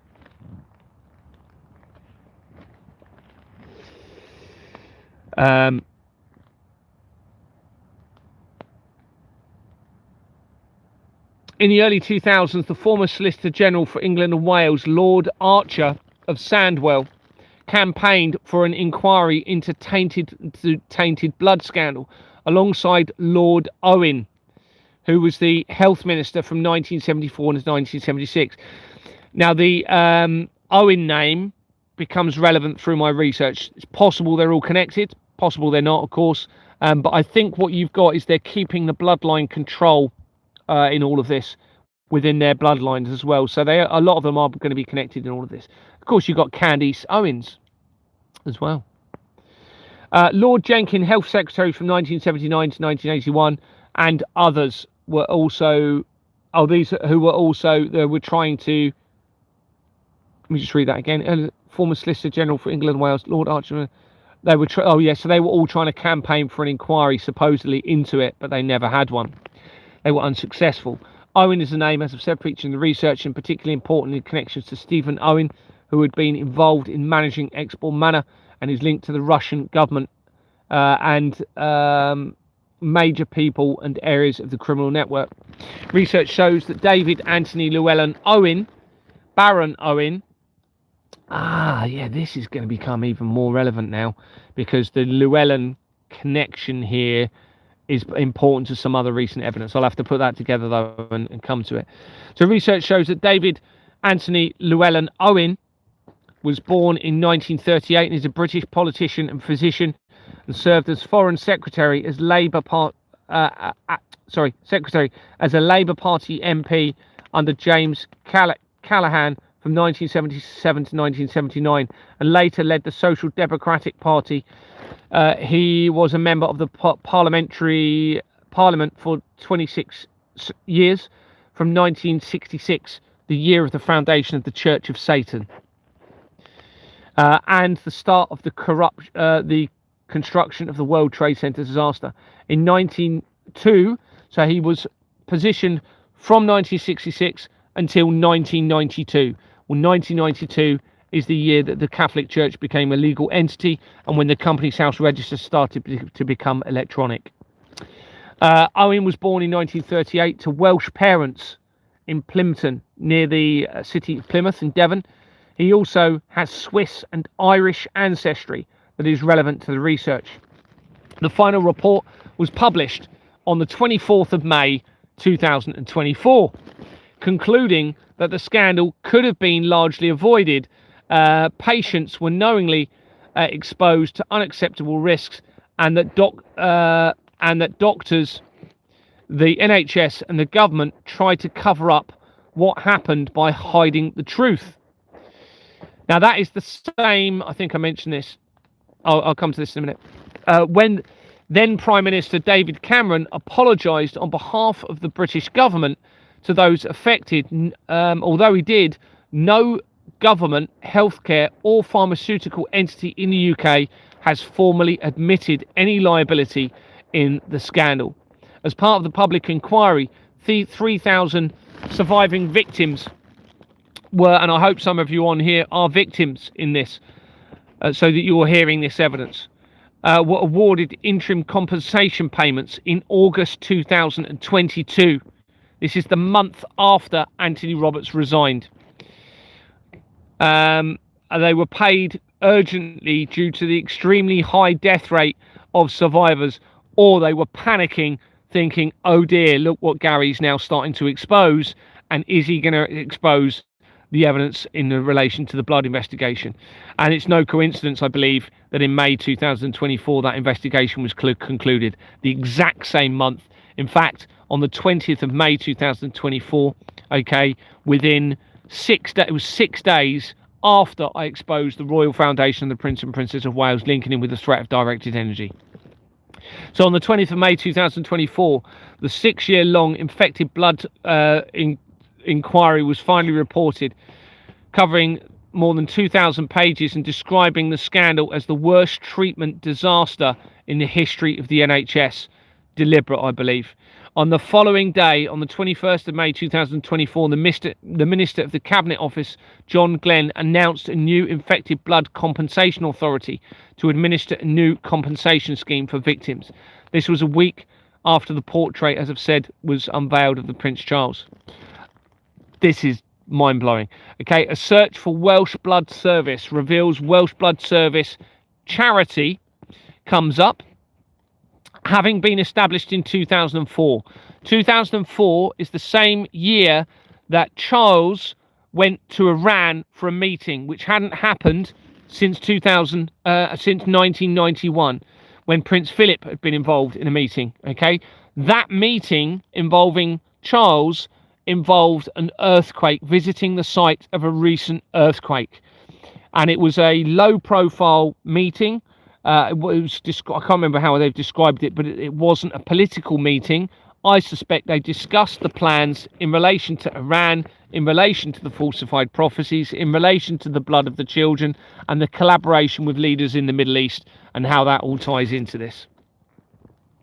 Anyway, it says it also has, this charity has a previous name of BROTAF, Blood Transfusion Service, General Charity, and being linked to a company called Vinlindir University NH Trust. A separate search for BROTAF Blood, that company, reveals the following information. The British Blood Transfusion Society, in brackets BBTS, is a registered registered company by guarantee, incorporated in 1983 with a registered address in Newcastle. A Companies House search shows British Blood Transfusion Society, in brackets the, had been incorporated in 1983, the same year. It has Armstrong Watson in its registered address. It has a forged register, meaning it has been a criminal company. And guess what? Linklaters and Paynes is on its incorporation document, linking directly to the COVID vaccine companies. And it is criminal, everybody. It's a criminal organisation. It's not registered legally. They knew it. They forged the register, created a criminal organisation in relation to the transfusion of blood deliberately. Removes the accountability and liability. Probably false names with all of the directors, or alias names used, and fake addresses. Richard Charles Haggis connects British Blood Transfusion Society to BBTS Enterprises Limited, that was incorporated in 2003 and it has the London Law Agency on its incorporation document, making immediate connections to Keir Starmer via the Death Penalty Project Limited, Madeleine McCann via Madeleine's Fund, leaving no stone unturned, and to the Royal Foundation of the Prince and Princess of Wales and P. Diddy of the child trafficking network scandal via Bates Wells and Braithwaite's, as well as many other connections. That is direct links now into the Blood Transfusion Society company. Haggis also connects to United Kingdom National External Quality Assessment Service, where they had been appointed in 2021 and resigned in January 2026. Can I suggest, if you haven't done so, you text everyone you can now, get them to come on this live and listen to this evidence. It is absolutely critical for the future of all of creation, okay? And for the children and for your future, for your family's future. Text them now and get them to come on this live, please. At Gary, at Gary for Freedom. Right, go and just have a break from this for a second. Text people, get them to come on this live, so that they're hearing this evidence, because it is the most important evidence to humanity by far. Because we now know that what they've been doing, how they've been doing it, and because we know that, and we know it's linked to all world problems, we know we can bring heaven on earth by reversing this system and creating the system of transparency to remove the crimes against humanity, remove the crimes against children, bring back moral conscience and a belief system, a faith system, because it will come, trust me, it will come when the rationality comes into your life. You will find that the moral conscience becomes your foundation, and then you connect with the Creator via that moral conscience on what you know is right and wrong. And by using that as your guide, that narrow path in life, using that as your path, and then you find the Creator through that. I believe that's my experience in this anyway. Just gonna have a look at some comments whilst some of you are hopefully trying to get more people on here. What I'm going to do is some short videos over the next few days of just me talking about this. As I've said at the beginning, I don't know though if they're going to remove my YouTube channel when I do that. The document is absolutely critical. So again, I'm going to give my email in a moment, and please give it to absolutely everyone you know and tell them to email me for the document. It's absolutely critical. If they silence me, whether they take my life or whether they take all of my money and I can't publicly give you the evidence, if that document is in circulation enough, it should change the world forever. I've already changed massive amounts through this evidence just by the exposure. Okay, that document will potentially be the difference between stopping this and allowing it to continue. So please, I'm going to give you my email again, because you might have some people on here that haven't got it. So go and get a pen. In a minute I'll give it to you, and I'm just going to look at the comments. Okay, I'm going to delete that person. They're obviously compromised.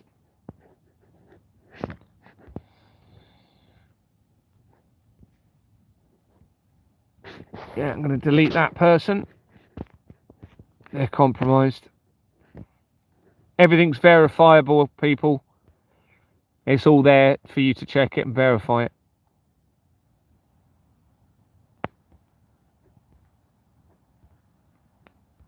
Block. Yeah, sorry, Air Force. I've blocked a couple of people now. I think this one is the one you've said.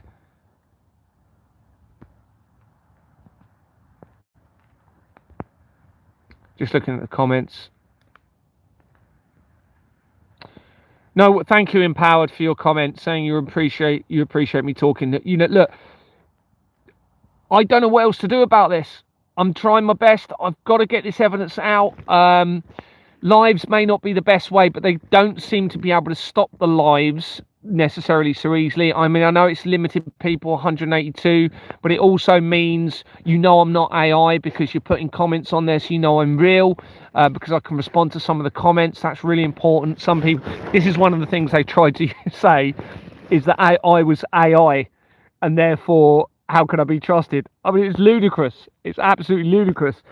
Even if I was, I've got a document that I'm sending out to everybody proving the whole system's about this and it all needs to be changed, and we need a transparent system to save everybody. But it's obvious I'm not AI, because I've got dodgy hips. My right hip is really hurting. But you'll note from my document, you can see all the spelling mistakes as well I'm making in there, where I'm typing it so quickly and my eyes aren't as good.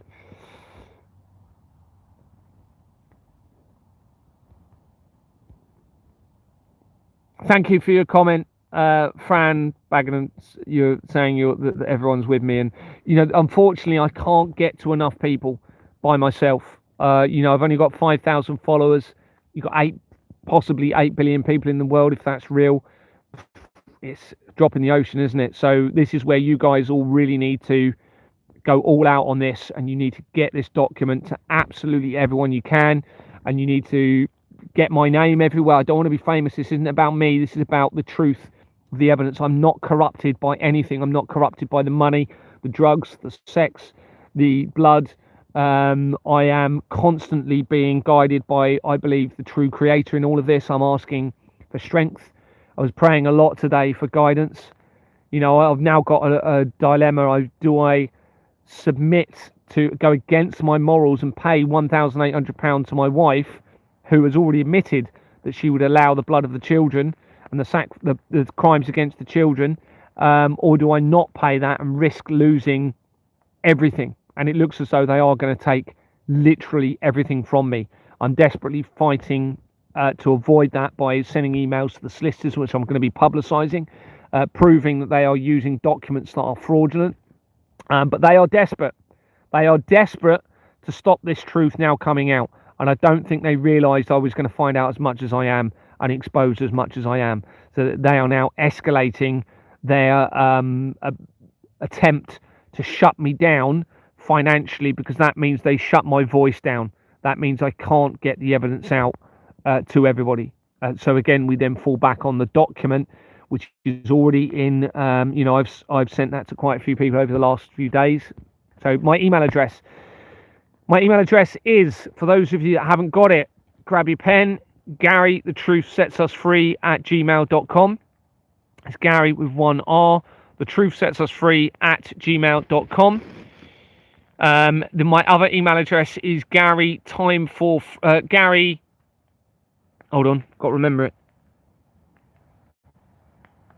Oh, I hope I didn't give the wrong email address yesterday. Is it Time for Freedom or is it Sugar? No, it is Gary for Freedom at proton.me. Gary Time for I'm 95% sure it is Gary. I'm having a mind blank moment. See, you can tell I'm not AI. Gary for Freedom at proton.me. Gary for Freedom at proton.me. I've got myself unsure about that now. I know my other one is definitely Gary the Truth Sets Us Free at gmail.com. Gary the Truth Sets Us Free.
Okay, I do apologise. Yeah, I pressed the mute button. Thank you very much. Really appreciate that. Couple of minutes, I think it's been. Sorry. Hopefully you can hear me now. You can hear me, can't you? Yeah, that's great. I'm so sorry. I'm so sorry. So I was giving out my emails. So my emails are GaryTheTruthSetsUsFree@gmail.com. You need to get this document out absolutely everywhere. Everyone needs to go all out and get this document to as many people as they can. I don't know if it's going to stop what their plans are. I don't know if it's going to stop it. I believe if you follow the strategy in the document, it will stop it. I believe the strategy will almost certainly, I believe, prevent what they are planning. I've been given, unfortunately, I've just checked, and I've been given the second email out incorrectly. I've been saying it's Gary for Freedom at Proton. It's not. I'm really, really sorry. It's Gary Time for Freedom at proton.me. So I do apologise if you sent me an email over the last couple of days to the Proton one. You're going to need to send it again. The Proton one is Gary Time for Freedom at proton.me. That's Gary Time for Freedom at proton.me. The other one is Gary The Truth Sets Us Free at gmail.com. Gary The Truth Sets Us Free at gmail.com. So sorry about that.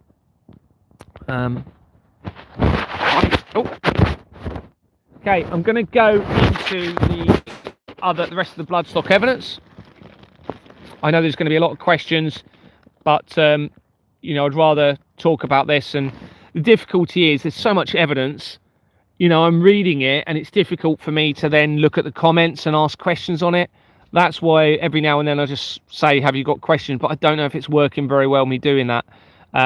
Maybe I should stop more often after a topic, see if you've got a question, possibly, and then maybe stop more often.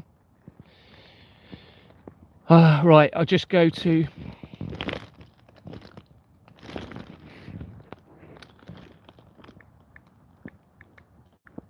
blood infection scandal.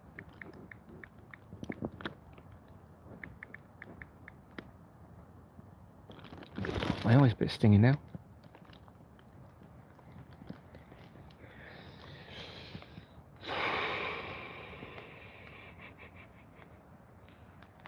It's mind-blowing, isn't it? It's just mind-blowing. It's as if it's like every now and then I just think to myself, is this actually really happening? Am I really finding this evidence? And then it's there. It's there. This is the most critical time to us all here now. It really is the most important time. It's got to come to an end one way or another. This has got to change. And actually, I was going to give a message to the people involved in this. And I didn't know whether to say this or not. But it's becoming fairly clear that they are not going to expose the truth. Because, you know, they know they're not going to get away with this. They know the consequences are going to be vast. So I say to these people, if you're not going to expose the truth, and this isn't something I would say normally, but if we have to choose between the children and creation, which would include you anyway, then of course we're going to choose saving the children. So my request to you is, if you can't stop what you're doing for whatever reason, and you can't give the truth, then please, this is huge, and I don't know what else to say, take your lives. All right, please take your lives, because we can't allow this to happen to the children, and it looks like you're going to lead us towards the end of all of creation. So I think a lot of you probably are taking your lives as this exposure is happening. I'm getting evidence to suggest in that case. That's not what I want. I believe you will be saved through the truth, through full repentance and a commitment to change. But it seems as though you're not willing to do that. It seems the powers that be at the top are not willing to do that. So my request to you is, please take your life then, because we cannot allow creation to end. We cannot allow the children to suffer. If you're not going to come out and save with the truth, and you're not going to implement a system to prevent this continuing, then take your life. It's not what I want. I don't want any suffering. I don't want any harm to come to any of these people that are involved in this. But you know, this is what the lady was saying in the Freemason video, and I know that's quite controversial what I've just said, everybody, but in the Freemason video it says they can't stop what they're doing, and when they realize what's happening with what they're doing, they end up taking their lives. Now, I can't comprehend. They're obviously under, well, it seems as though they're under some sort of oath or curse or whatever. I think it's because the crimes are so bad and what's been going on for so long is so horrendous that they can't live with themselves to come out with it and say the truth, so they end up taking their lives. Well, you know, if we've got to stop this one way or another. This has got to be ended. We cannot allow this to continue. I'd rather they come out with the truth, and that will be taken into account. You know, if they were to all come out with the truth now, okay, it's horrendous, but that would be taken into account with how they're dealt with on the earth. Importantly, for them, they will be spiritually saved, which is the eternal salvation for them, I believe. I believe that's through the truth, through the repentance, and through full commitment to change and prevent it continuing. Spiritually, I believe everybody can be saved. Of course, they have no faith. They are so scared of dying, so they don't believe that's going to be the case. So they believe that they have to carry on, and it's so horrendous probably they can't speak out about it, and then they can't live with it, that they end up taking their lives. And I'm sorry, but one way or another, these people have to be gone in terms of having an influence over the earth. And if that means they have to take their lives, then so be it. That's not what I want. So I say to them again, take your lives. If there is no other way you're going to stop, take your lives now and save the rest of us. Save the innocents, save the children, save creation, and take your lives.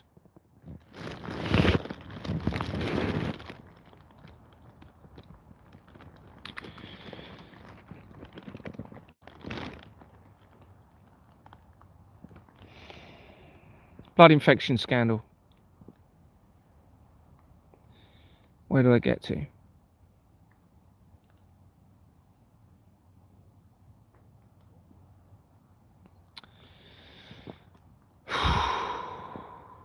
There. David Cameron, mentioned him. Welsh blood.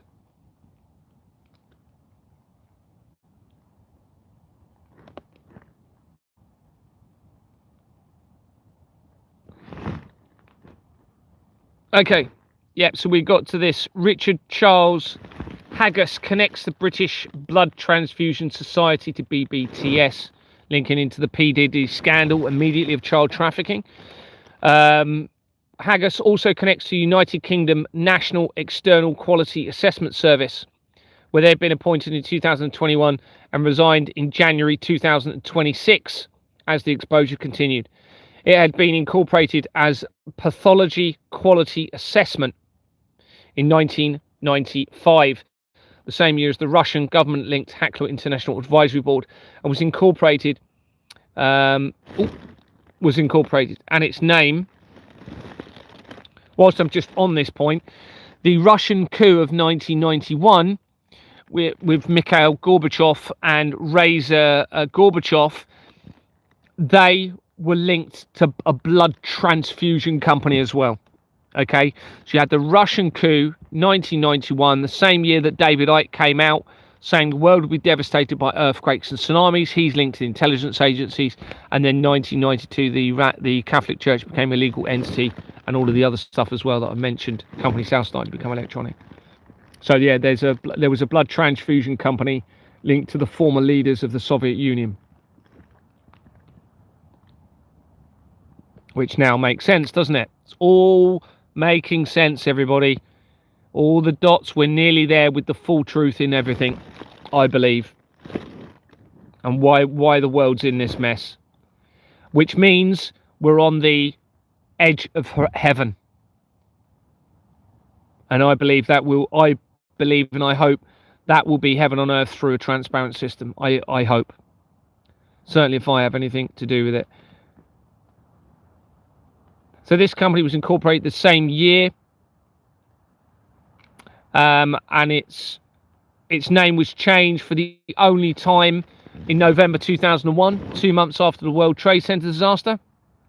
It has ICOM companies, an ICOM company on its incorporation document, with ICOM companies making important connections throughout the document, including the head of the UK military positioned recently as the exposure continued, and linking with the Association of Police and Crime Commissioners, which links to CERN and back into Jimmy Savile.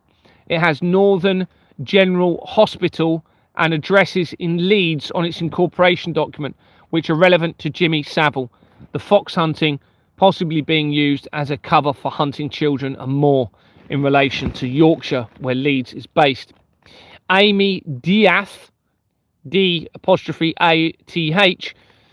death, is in the People Record, and a separate search shows a record of the same name connected to Helston Medical Services Limited in Cornwall, and links immediately to the fraud by Sevenside on its incorporation document. Referring back to the British Transfusion Society, Frank Ernest Bolton is in the People Record and connects to 7 companies, including Quaker Homeless Action, that had been incorporated in 1994, and it dissolved in December 2022, the month that I made the first report of the fraud. It has Ian Saunders again. Remember, we mentioned Ian Saunders earlier in relation to the religious connections to the blood, and now we have the exact same name on the incorporation document again. Waterlow's again, which links to the Freemasons again. And remember, that was one of them, as it linked to the Middle Eastern company from Priti Patel, where they had removed the company name from the document in that research of the blood element. So that's on this Quaker companies. Quaker companies make critical connections throughout my documents, including to the Goldsmith family, which links to the Rothschilds via the research. Bolton also connects to Oxford Research Group. That had been incorporated in 1988, the year before the World Wide Web was created for CERN, and it dissolved in December 2022, also the same month that I made the first report of the fraud. It's no coincidence, everybody. Oxford is important. It's where Ghislaine Maxwell and Robert Maxwell were very, very prominent.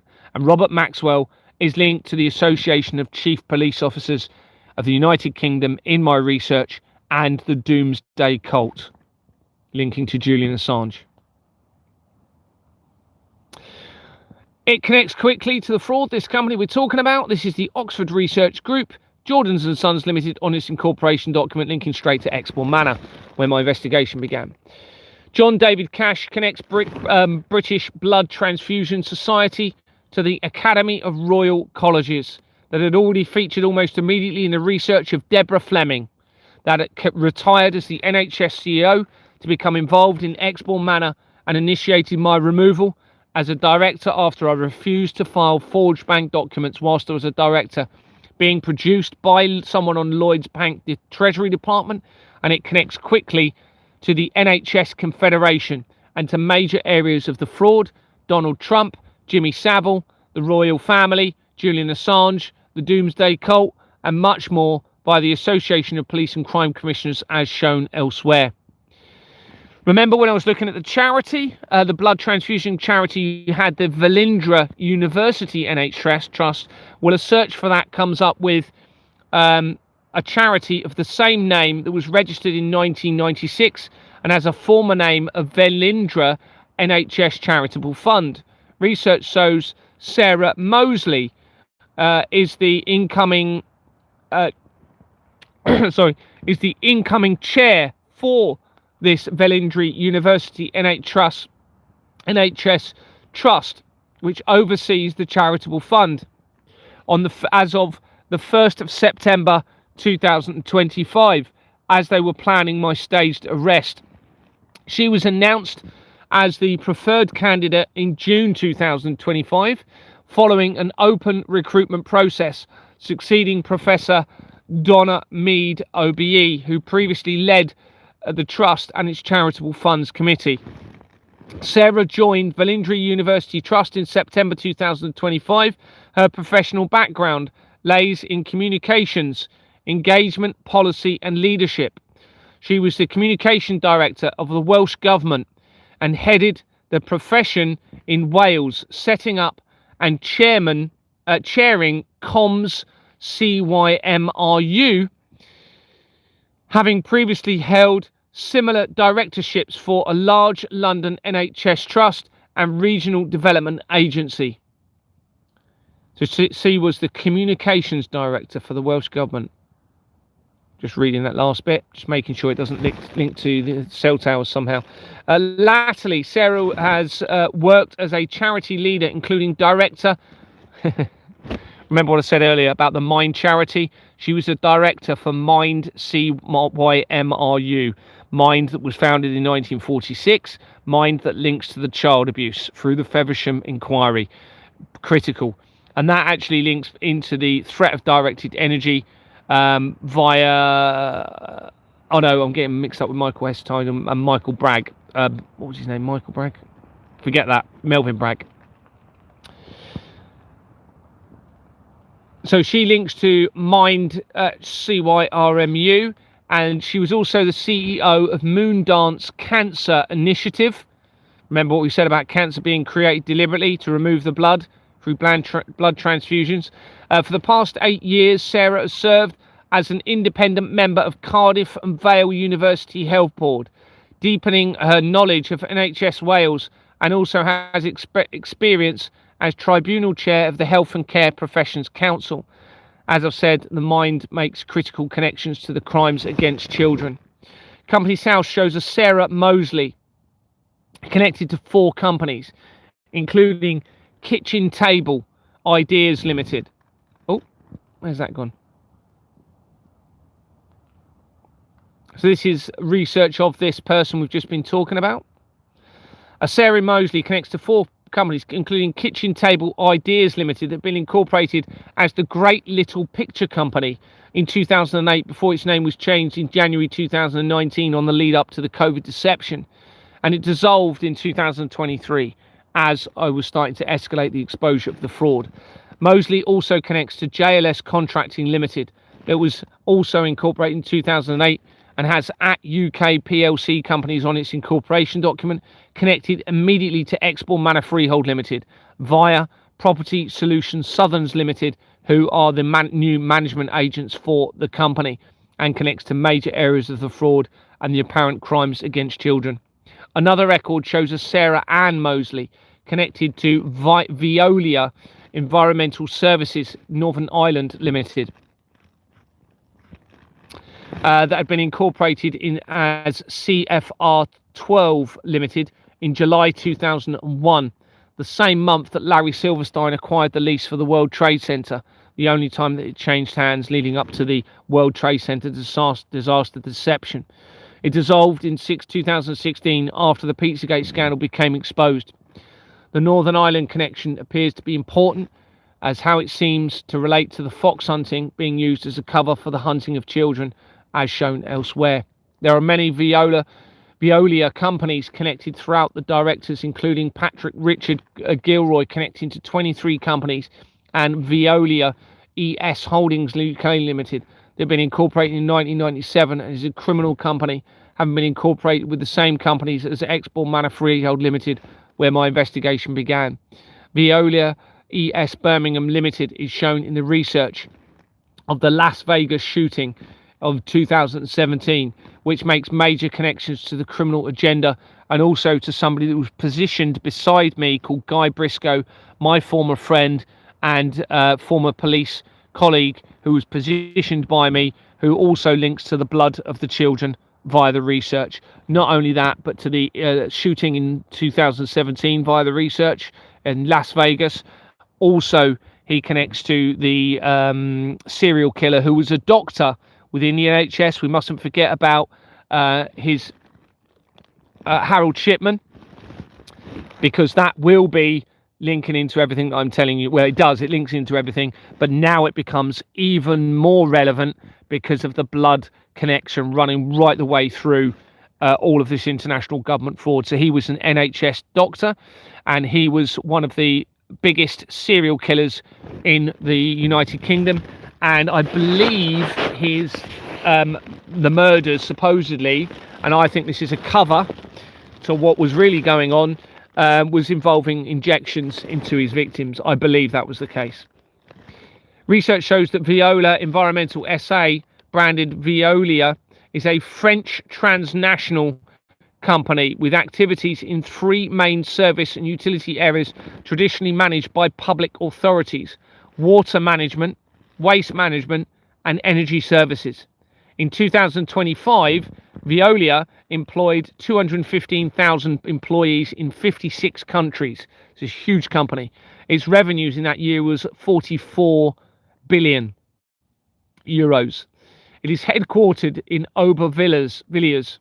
In February 2011, the Tower Hamlets London Borough Council of the London Borough of Tower Hamlets voted to review its position with Veolia and placed no further contracts with it, after claiming that Veolia's work for the Israeli government assisted the continued opposition of the Palestinian people. It will be because they saw the fraud all being exposed, and probably Veolia's connection into the blood of the children in this. But it all links in with Israel as well. So that Veolia connection to Israel is important. Okay, now that was that research came from the research surrounding the death of Sarah Everard, the lady that was abducted by the police officer, and the evidence around that is absolutely huge. Okay, it's massive. That is within the document. Sarah Everard's murder is obviously connected to what I'm talking about. Okay, obviously. Now, as well as many other murders, Jill Dando, etc. It looks like they've murdered. I suspect they've murdered many people within the police over this. They may very well murder me over this. I don't know. Let's have a look at. Remember, I mentioned the butterfly that was shown on the. I know there's going to be a lot. Let me come to some comments, because it's not fair on you if you're asking me stuff. And you you said it wrong last night, Gary. It was time for freedom. Yes, thank you very much.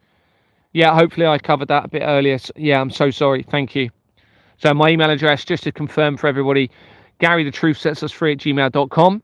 That's GaryTheTruthSetsUsFree@gmail.com. You need to get this document out around the world. It is absolutely critical, everybody. GaryTheTruthSetsUsFree@gmail.com, or Proton is Gary Time for Freedom @proton.me. That's Gary Time for Freedom @proton.me. It's 1 R in my name, Gary. 1 R. Need to rest, Gary. Clear your head. Yes. Yeah, it's very tiring. I mean, it's constantly on my mind. I'm constantly thinking what I can do. And of course, I could be on a time limit now because of they're trying to silence me financially.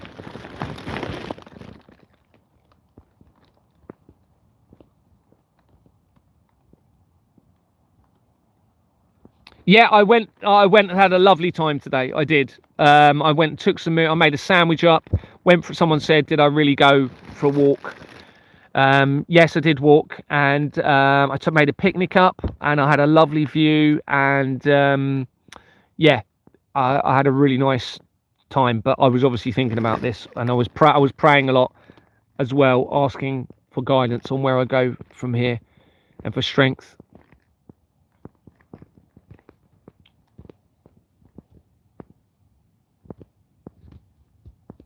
Thanks, Jennifer. I'm okay. I'm this what I'm worried that now I'm going to be stopped because of the financial side of things. That's quite stressful.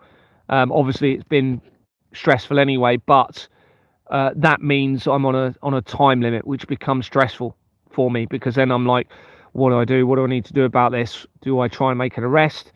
Do I just continue building evidence whilst I can? And then if I do arrest, who do I arrest first? This is all of the sorts of things I'm thinking about, and the fact that is me trying an arrest, is it actually going to achieve anything? Do I have to ensure that I stay alive? And that needs to be one of the priorities in this because of who I potentially am. I don't know. These are all the things that are going through my mind.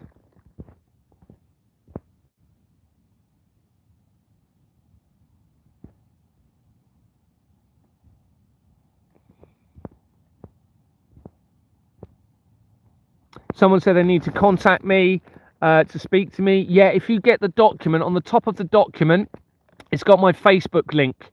That means you can use the messenger to contact me. Now, some people have said that's not working and they can't get me. So if you search my name on Facebook, there's a picture of me jumping in the air, and there's like a mountain in the background. That was when I was in Slovenia traveling before this all happened. There's a picture of me in a wetsuit jumping in the air into water below. It's a really nice picture, actually. It was probably my favorite ever picture of me, which is why I've got it as my and you don't have a close-up of my face, which is a good thing.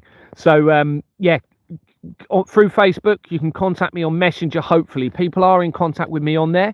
Not a lot of people, but there are a few people on there on Messenger, and then obviously we can make a call. We can do a call through Messenger. I can't do a normal phone call because of the risk of triangulation through that phone call, but I've got a VPN which I won't touch wood, but at the moment I'm still here, and it seems as though the VPN may be protecting me, potentially, possibly. Oh, hopefully you can hear me. Someone's put that was earlier. Hopefully you can hear me now. Oh, I better look at the recent comments. I'm looking at older comments. Yeah. Oh, someone's put Slovenia. Beautiful country. Absolutely beautiful. My wife and I, I'll just quickly tell you this. We were traveling around Europe at the time of the COVID outbreak. And we were about to go into Italy when obviously Italy became the supposedly the worst struck country. Now, I don't know, I've got to consider, bearing in mind my wife's connection in all of this, that as things are happening, things are being staged around me. Anyway, we end up going into Slovenia instead. And then obviously everything kicked off, and the COVID situation was horrendous. So we ended up staying in Slovenia, and we were had a van, obviously, and we were in this valley, and we were living off of the water in this stream, in a valley, because the water is just so clean there. And we did that we were in Slovenia, I think, for about 4 months. And we had police trying to tell us to leave the country and go home, and we went against it. We ended up just staying anyway, because obviously we didn't want to go through to other countries where the outbreak was happening. And one of the police officers even tried to get us to go to Italy at the time when it was at its worst. And fortunately, we went against that and went back in, and we ended up just staying in Slovenia for months and months at a time, for months whilst we were in this van. So this was whilst I was on a career break from the police before I went back in 2017 or 18. Beautiful country, beautiful.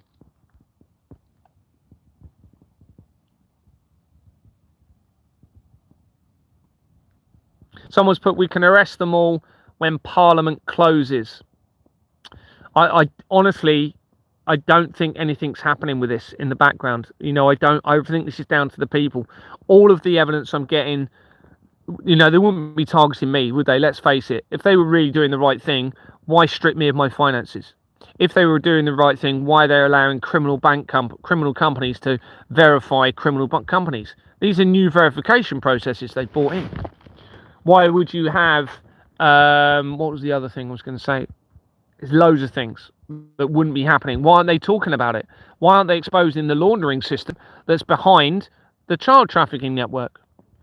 I'm really sorry to say, and let's face it, now the blood evidence is here. They are not going to want to expose that for thousands of years they've been using blood to extend their lives. and that they're potentially living for hundreds of years. They're not going to want to explain that, or they're not going to want to say that. You imagine them coming out with the truth. Now, there's only two options, I believe. They must come out with the truth, no matter what, or they need to take their lives, because it looks as though they are, as I've said, they're planning on continuing. We can't carry on with this. I'm gonna read you the evidence of the butterfly, which becomes very relevant to Jeffrey Epstein. And remember, the butterfly was on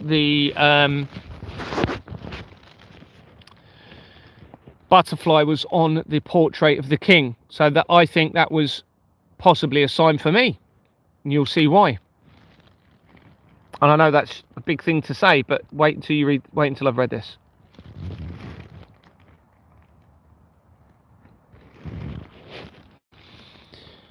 Okay, how do I find that? Oh yeah, Butterfly Foundation.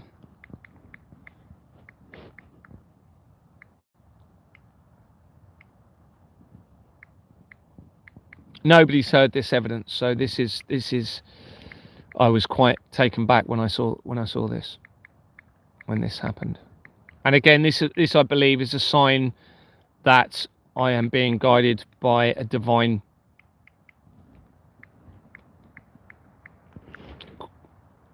source. Right, it's just loading up. I think it's Butterfly Foundation, yeah.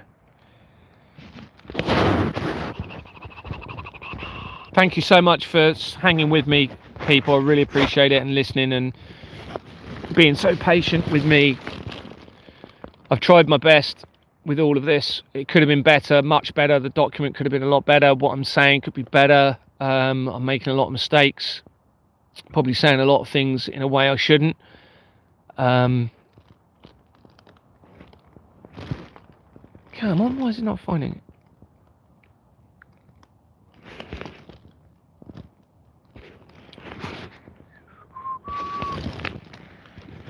Still trying to find it.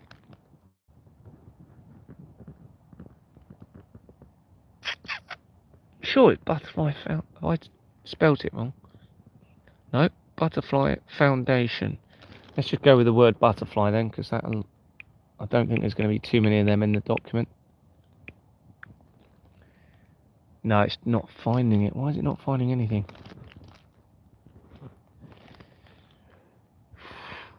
We're just going to have to wait for it to load.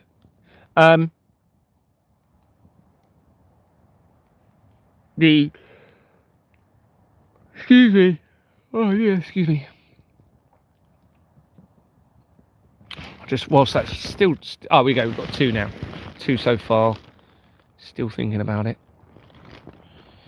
Okay. Jeffrey Epstein, the Butterfly Trust, not Foundation. This is mind-blowing. This is so critical. I'm just going to read you this. On the 19th of February 2026, so fairly recently, a released article stated that Morgan Stanley had opened accounts for Jeffrey Epstein's trusts between 2015 and 2019, years after the financier was convicted and registered as a registered sex offender under a 2008 plea deal, documents released by the US Justice Department show. On March the 18th, 2019, Khan, who is one of... have I gone... I might have missed a bit.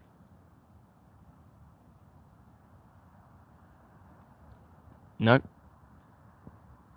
Okay, I think I'll explain who Khan is in a minute. On March the 18th, 2019, so that's on the lead up. That's the month before Jeffrey Epstein, Julian Assange is arrested, supposedly, and then not long before Jeffrey Epstein's arrested. Khan, who is an associate of Jeffrey Epstein, confirmed to Epstein the opening of a new account at Morgan Stanley, according to one of the documents. That account was opened for Butterfly Trust, one of Epstein's financial entities. Butterfly Trust was cited in a 2020 settlement with the New York State Department of Financial Services that fined Dutch bank for allowing Epstein to withdraw suspicious amounts of cash. Morgan Stanley is linked to the fraud and to JP Morgan family. And there's actually a Morgan Grenfell company. Okay, and that, I believe that is a reference to the Grenfell Tower fire. Notice that the article is a Reuters website. Oh, what have I just pressed? Sorry.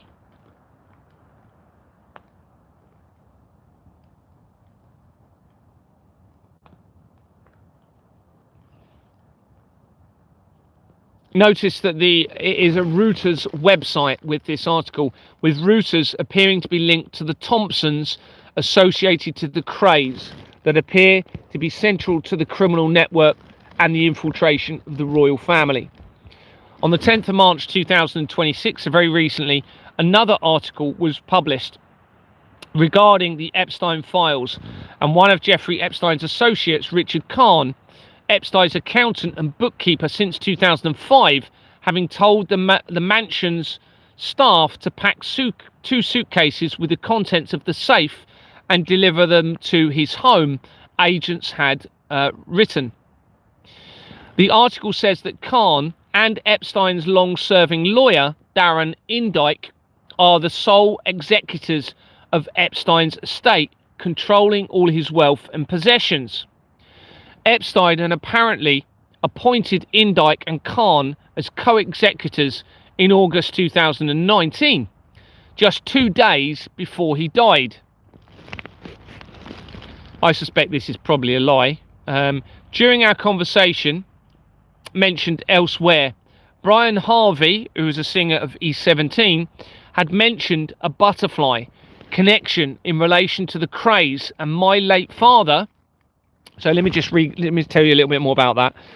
So Brian Harvey is an ex E17. Oh, sorry, someone's put my name. Let me go to the recent comments. Hopefully you can all hear me and everything's okay. Yeah, Grenfell Tower, 100% part of this is deliberate. They've done that deliberately. And, you know, I was thinking that it didn't happen and it was a deception. I now believe they killed all of those people deliberately. I'm sorry to say, with the amount of evil stuff we're now starting to uncover, I am starting to say I'm very sorry, but I believe all of this evil stuff appears to have been happening. There's just too much evidence. There's just too much evidence. Someone's put the monarch is mind programming. That's interesting. That's interesting.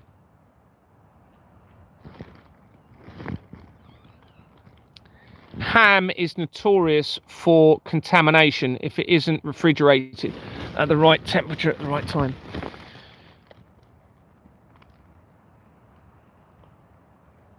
Yeah, I know, it's horrendous thinking about... no, I don't believe it is the Jews at all. I believe that's what they want you to think. I believe we have people that have infiltrated all faith groups that have no belief whatsoever. And they are petrified of dying because they don't have a belief. And I think that is what we're looking at here. And I think this has been going on for a very, very long time.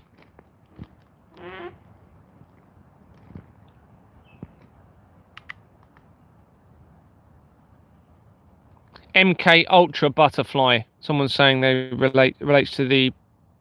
Didn't know that. They admit aerosol vaccines.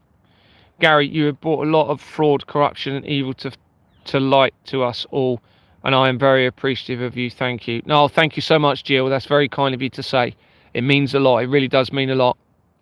But the praise needs, not praise, the thanks needs to go to whatever I'm being guided by. Okay, this isn't, I shouldn't be able to do this. This isn't about me being an incredibly special person or anything. I'm being guided. It's that simple. All of the signs are there. So the thanks needs to go to whatever I'm being guided by. But it is appreciated. Very much appreciated.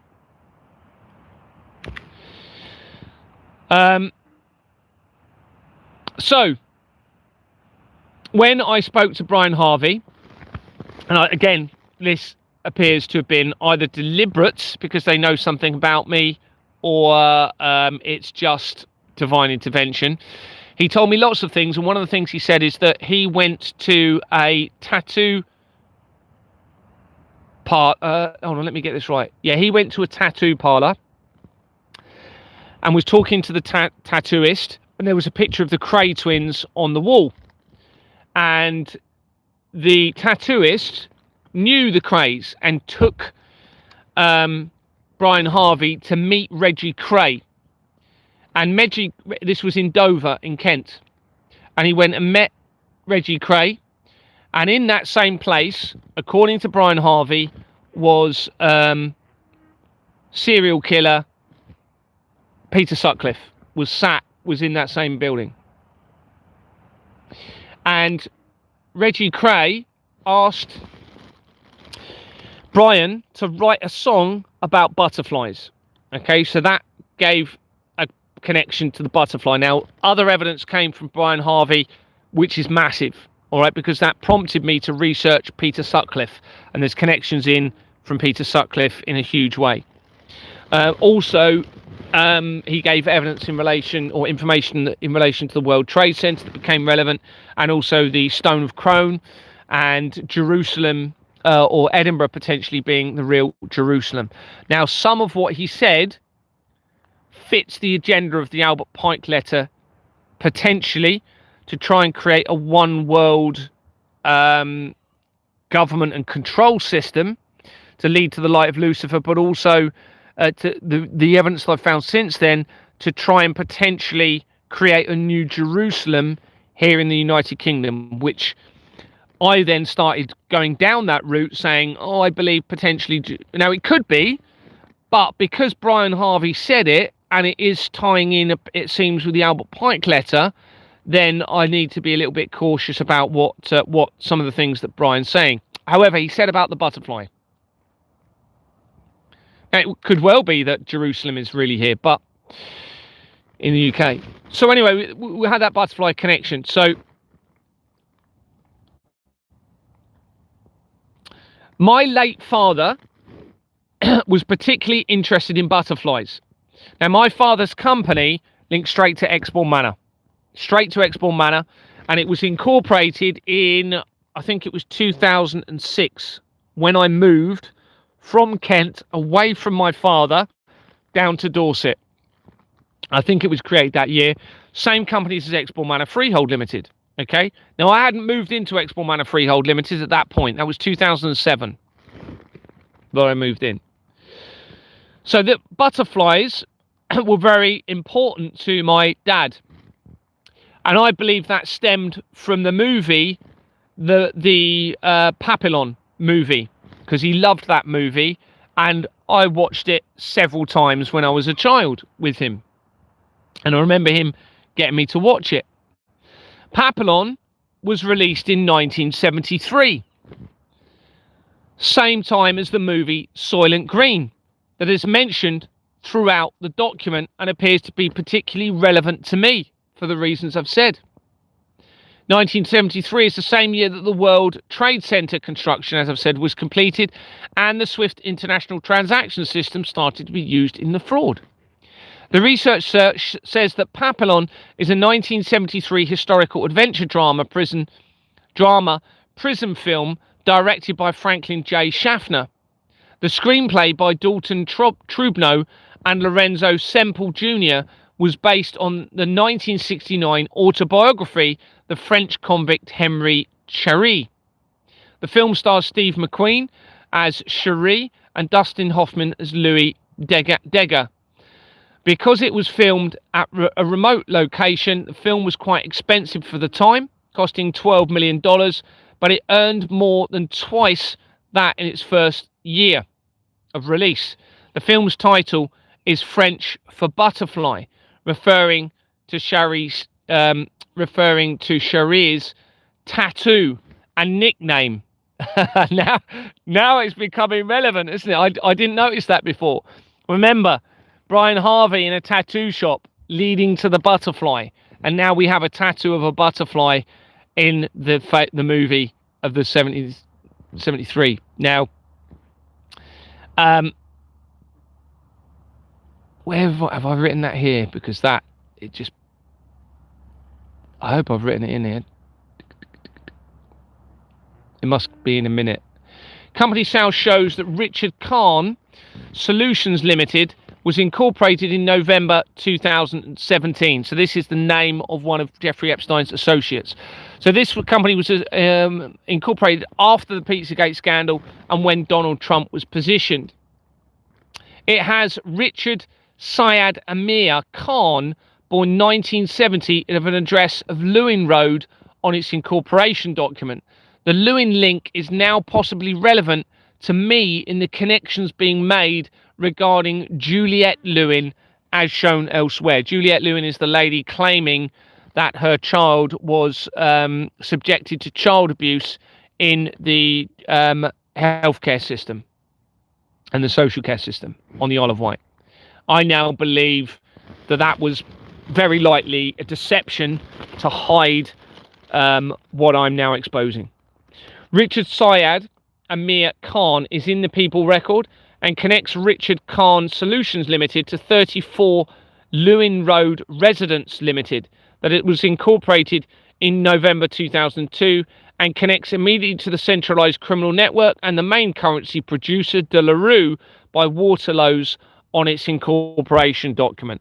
So this now, remember, Waterloo's makes the links to Priti Patel. Remember, we did the research of the blood linking to the three faith groups. Well, we have that link now straight away from this.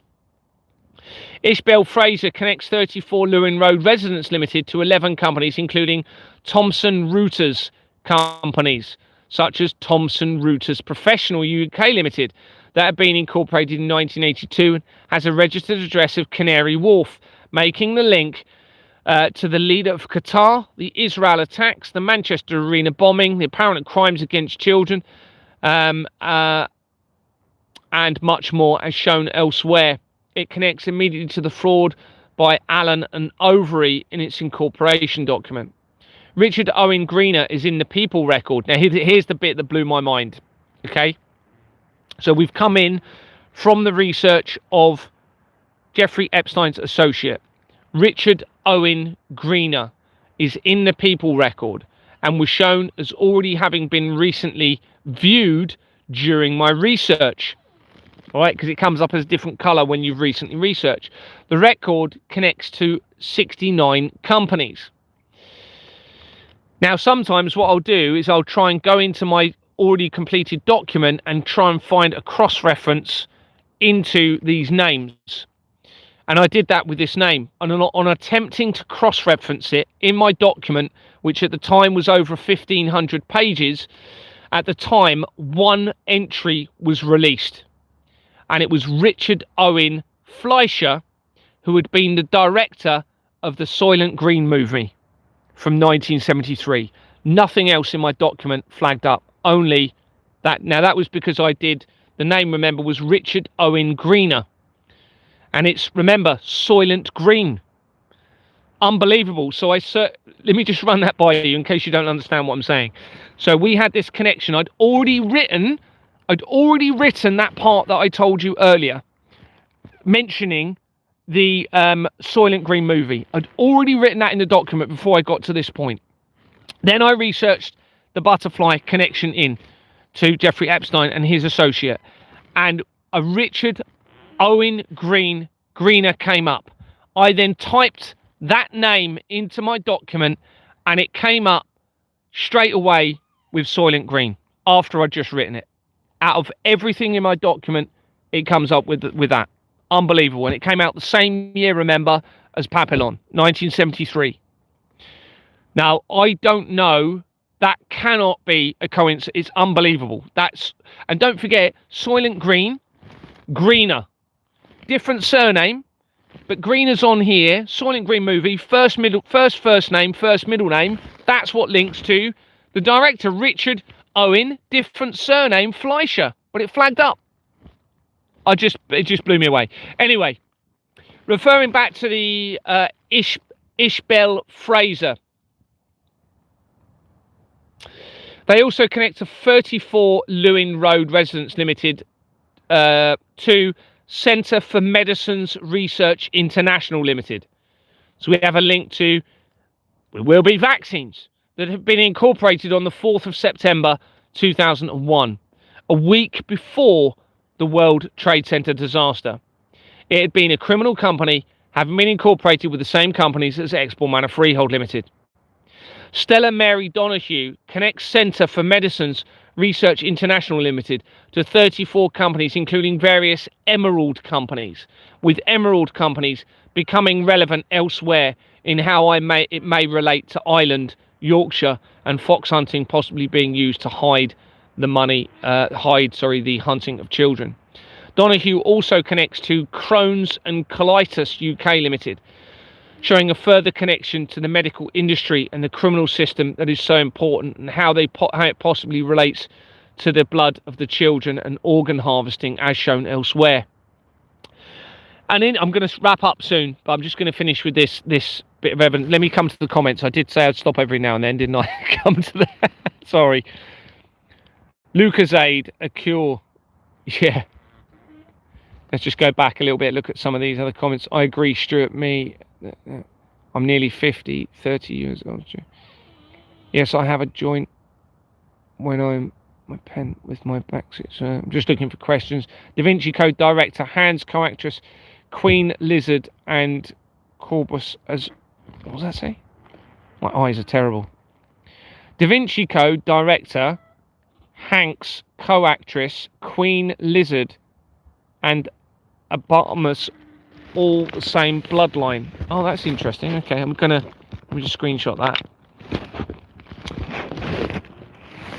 Abamus was all the same.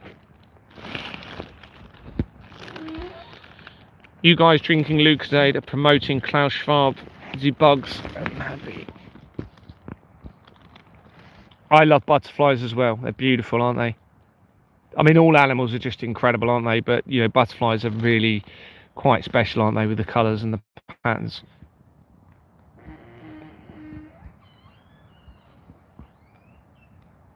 Just looking back over the comments.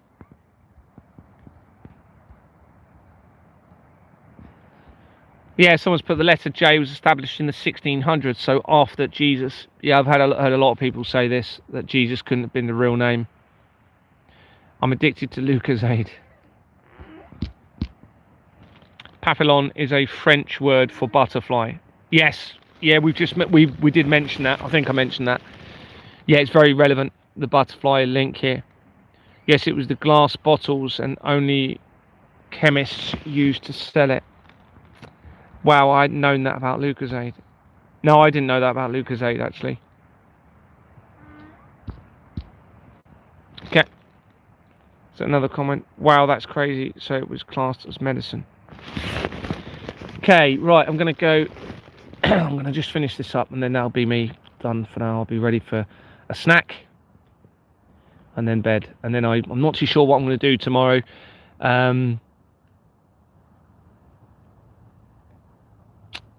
I've obviously had a little bit of a break from the research, but I think I'm going to have to do another document, because what I'm finding in relation to the blood and how it ties into the Abrahamic faiths is becoming probably very important in all of this historically. So anyway, a search for the other associate.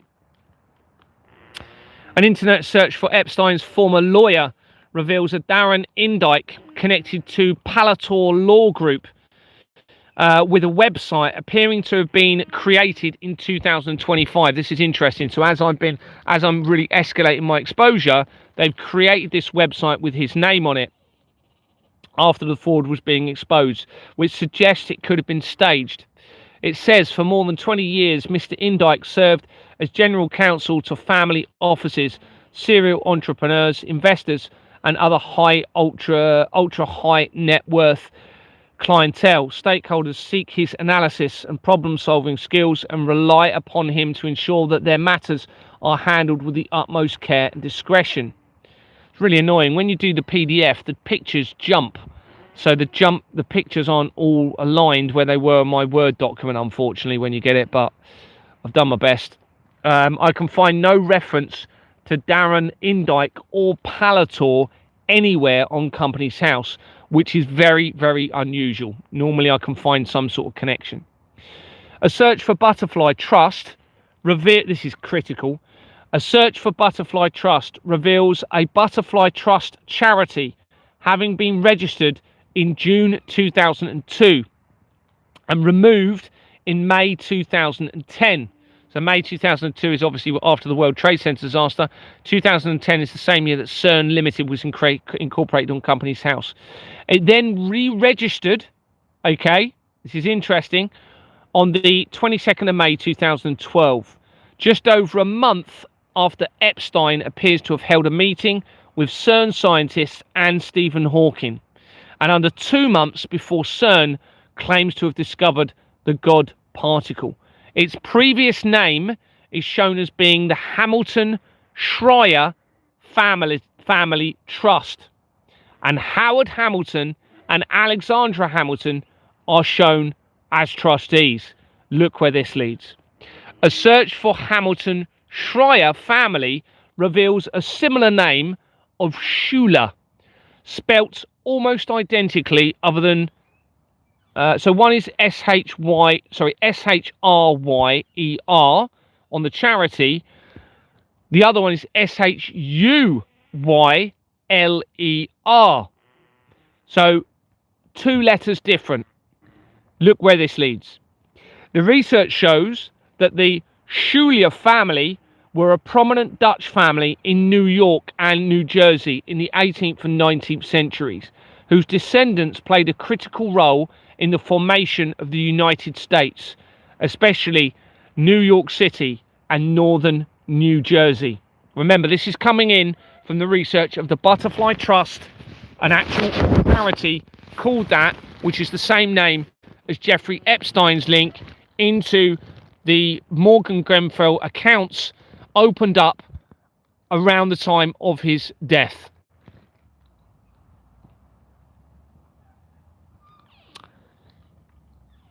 So they were a leading government and business in New York City and northern New Jersey, in leading government and business in North America, and served as leaders in business, military, politics, and society.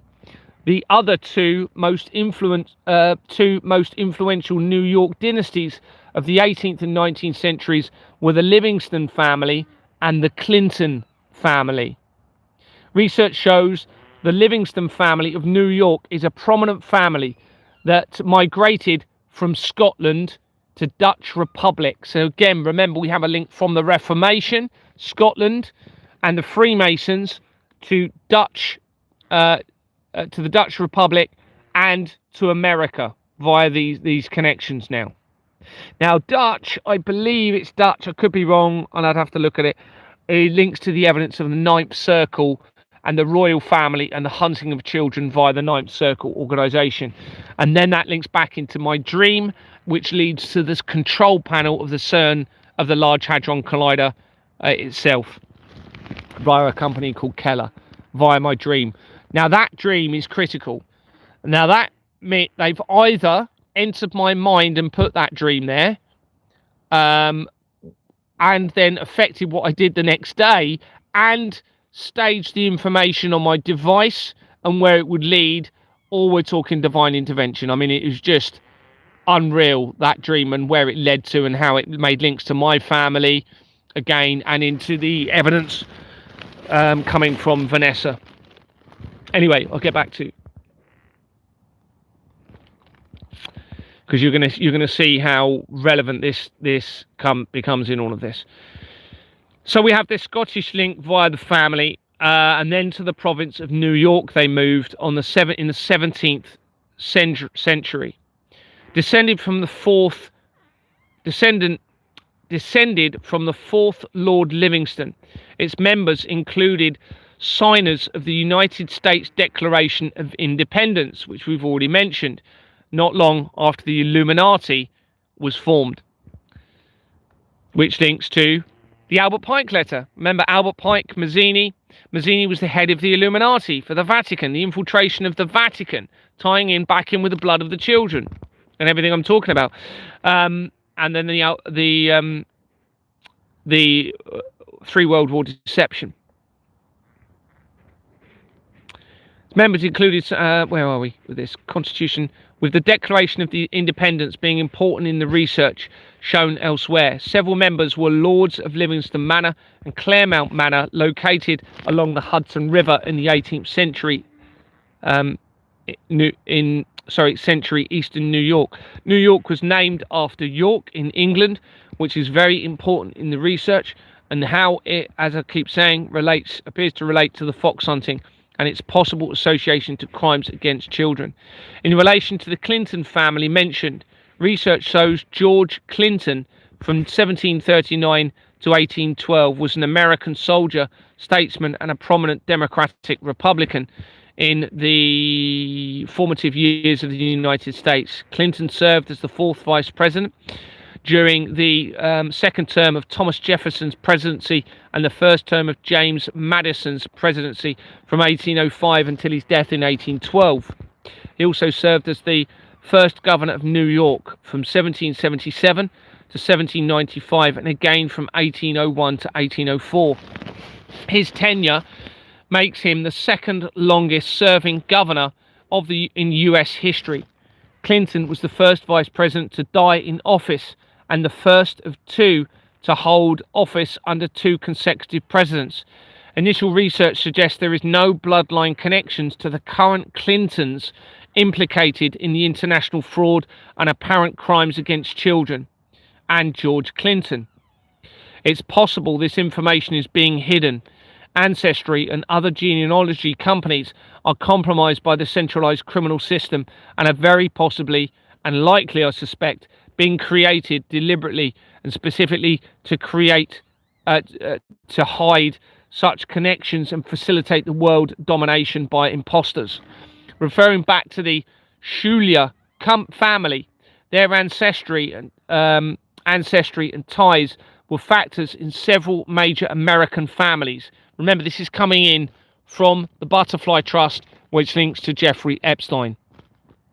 But a slight different spelling. It's not going to be a coincidence. That, I believe, is a deliberate reference to this family, I believe. Including the Livingston family, branch of the Roosevelt family, connected to the Roosevelt family, the Bayard family, the Bush family, and the Keene family, among others.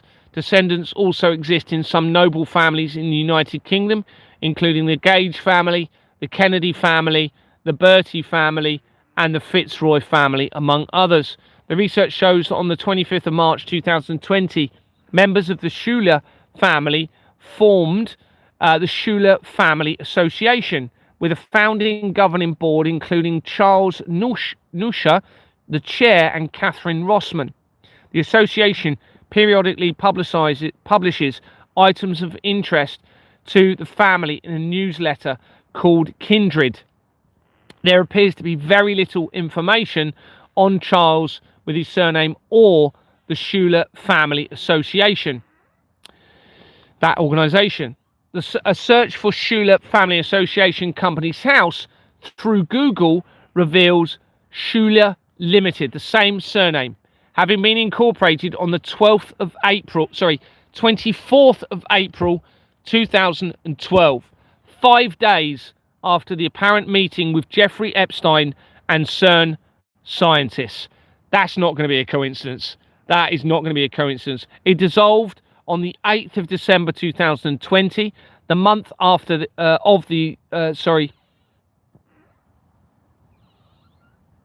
Oh no, forget that bit. That's a mistake on my part. And 9 months after the apparent Schuler Family Association was founded. GWAS Limited is in the registered address. It has SJD International of KD Tower, Cotterells, on its incorporation document. Bradley Schuler is the only person in the people record.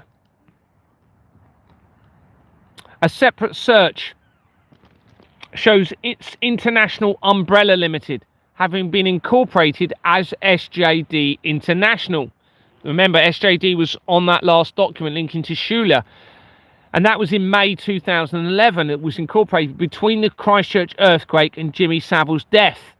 Now, remember, we've got all of the bloodlines tying in, big bloodlines tying into this family. Huge bloodlines. It looks like linking in with Jeffrey Epstein, the connection to the Butterfly Trust. This company is shown as being in the process of liquidation. A search for GWAS, which was connected to the other company, appears to connect it to ambulance companies and therefore back into the medical industry. Another search reveals Schuler Care Limited have been incorporated in 2015 and having a nature of business as hospital activities. It has the formationscompany.com on its incorporation document, making the link. If you remember right at the beginning of this evening, we had that connects straight to the, oh my goodness me, what's the name for it? Well, let me try and find it. To do with the kosher meat, to do with Islam. Straight to that company. That was on the incorporation document, which links to the world leaders, Fleming Co. Now we have a link to, this is it, this confirms a link to the hospital organisations and Halal Limited and the world leaders, and therefore the draining of the blood from the animals in the halal process. That's critical. That is critical. Linking to Fleming Co. and world leaders.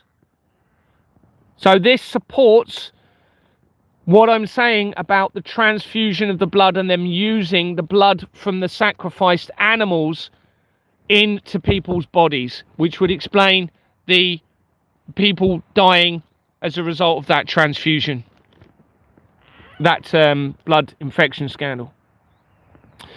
Research shows Alexandra Hamilton, remember we were talking about the Hamilton family earlier, was an American military officer, salesman and founding father who served as the first US Secretary of the Treasury from the 1789 to 1795 under the presidency of George Washington.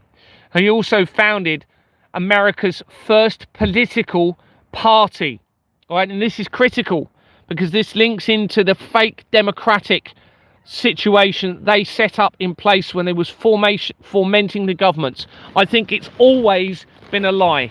There has never been any democracy. I think they've always already decided what's happening and positioned everybody around the world in relation to everything that I'm saying, and the formation of the governments in the Reformation all being a criminal deception.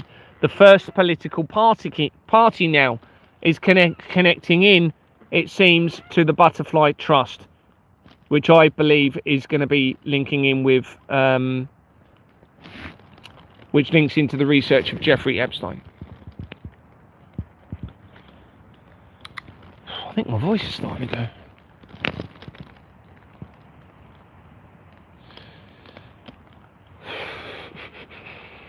So that he formed the first ever, founded America's first political party, linking in with these bloodline family organisations linked into the criminal network. This is significant.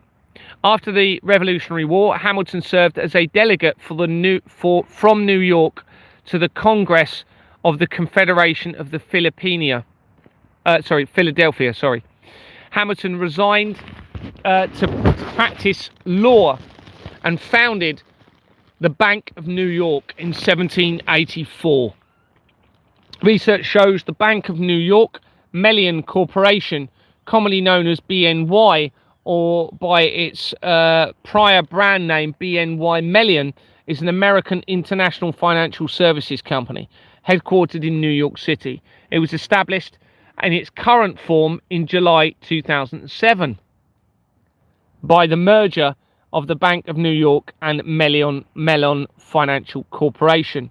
This was 2 months after Madeleine McCann went missing, and the month before Exmoor Manor Freehold Limited was incorporated, where my investigation began. Through the lineage of New York, which was founded in 1784 by a group that had included Alexandra Hamilton, BNY is registered as one of the three oldest banks in the United States and among the oldest in the world. It was the first company listed on the New York Stock Exchange. A company's house search shows that Bank of New York Mellon, this particular company, was incorporated as Irving Trust Company in 1964, before its name was changed for the first time to the Bank of New York in 1989, the same year that the World Wide Web was created for CERN. It has, I forgot how critical this is, it has Freshfields on its incorporation document. Freshfields is the organisation that the BBC has the contract for, that links to the Vatican, to the De Reyes, to the death of Jill Dando, and into the, I've said the Royals, the Vatican, the BBC, Jill Dando's death, crimes against children. So now this links immediately into the Bank of New York. That's huge.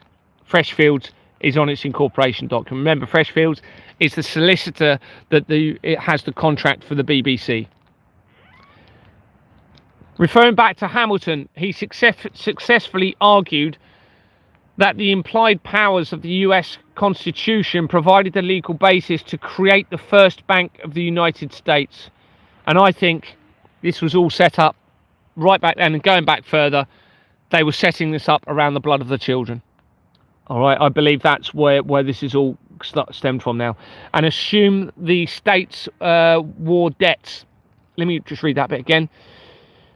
Referring back to him, he successfully argued that the implied power of the US Constitution provided the legal basis to create the first bank of the United States and assume the state's war debts, which was funded by a tariff of imports and a whiskey tax. So in other words, this links the deception and the laundering of the money straight away into the war, into the international conflicts, using those wars to take children from those conflicts into the child trafficking network for their blood, and being tied in to the banking system around the world and this laundering network.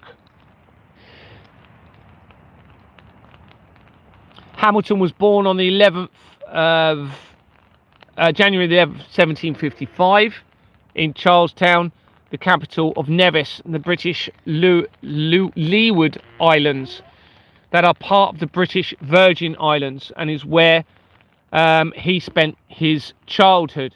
This creates a connection to the area of islands where Jeffrey Epstein and Richard Branson have islands and are hugely implicated to the criminal systems, but are likely being used as scapegoats by those that control them and try to remain anonymous. Hamilton and his older brother, James Jr., were born out of wedlock to Rachel Lavin, a married woman of half British and half Huguenot descent. And James A. Hamilton was a Scotsman. So we have a link back to Scotland again, which will mean the Freemasons. Remember, the Reformation began from Scotland, okay? Someone's put Temple Island, Templars. Someone's put Templars, Czech, Bal, Lancers. Oh, one of the things I wanted to say, and I forgot earlier, and I've actually taken the... Oh, I haven't taken the screenshot on here. That some people have sent... I mean, we know this is happening anyway, but this is confirmation. I'm getting alerts that people are putting a comment on my Facebook with the username and the start of the message. When I try and go into it, that comment's been removed. It's not being removed by me. And so they're obviously removing important evidence that people is trying to give me through those comments. One of them was something about McDonald's. I saw that they were starting to talk about McDonald's. So if you were the one that sent me some information about McDonald's, I haven't been able to see it all. Please send me an email with that information. It looks as though they're trying to stop you getting that evidence to me. All right, they are definitely stopping comments getting to me via YouTube, and I presume it'll be critical evidence that you're trying to give me. So you know, I mean, they're probably going to try and stop the email somehow, but try an email. I did take a note of the usernames that the comments are being removed. Let me just go out to you, because let me just tell you who they are, because it might be that they I'm just going to come off the live for a second. Oh, oh, oh, I'm still here. Yeah, so these two usernames, just if hopefully you're on here, I don't know if you are, but just to let you know, please send me an email, because they're trying to stop your information getting to me. And those usernames are, when I can get this off the screen.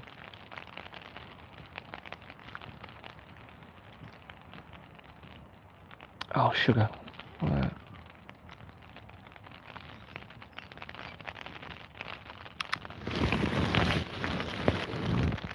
Usernames, and this, it'll be happening with more, I'm sure, but these are the ones that I'm aware of.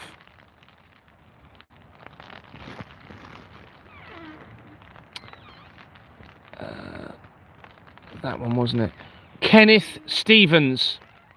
Kenneth Stevens, you put why is something McDonald's, but they've removed your comment. Kenneth Stevens, at Kenneth Stevens, please contact me on an email, GaryTheTruthSetsUsFree@gmail.com. And the other one, Susie Lockie Q. Susie Lockie Q, if you're on here, they are removing your comments. You started putting something of, that's exactly what I have. So please contact me. Someone's put, Gary, I have a significant connection with signing of Constitution, Hamilton, George Washington, stonemasons, etc. Okay, interesting. Please send that through on Messenger or email, please. I think you're on my message, aren't you? My Messenger. If not, then send an email, please. It's Julie. I Google it myself. Can I connect British? I'm getting tired, but I'm just going to carry on for this last bit, because I'm sort of on this section. And then probably what I'm going to do tomorrow is a few, or at least one little video just summarizing everything. And I don't know if they're going to take my YouTube channel down when I do that. So if you haven't already sent me an email, send me the email to get the document.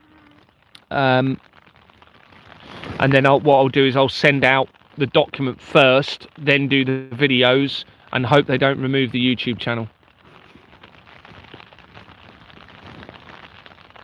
Because they like to cheat.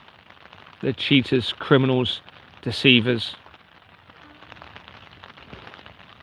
And now they're very worried, I'm sure, about all of this coming out. So I mentioned Freshfields. I mentioned Bank of America. I mentioned Hamilton born then. Jeffrey Epstein. Yeah, the island connection. Hamilton is the older brother. Research shows that Hamilton of the United States, that the Hamiltons of the United States are a family of Scottish origin, whose most prominent members were Alexander Hamilton, one of them the founding fathers of the United States. So this is how important this is, all tying in now to this. Remember, from the Butterfly Trust. What I was going to say on this, I suspect that the supposed killer of the children in the Dunblane massacre, now I strongly suspect that they were taken and used for their blood. It's possible the Dunblane, the actual massacre, might not have even happened. It's massive in all of this. And obviously you had Thomas Hamilton was supposedly the suspect. I've researched it, and the head master of the school and the deputy head appears to be linked into the criminal network.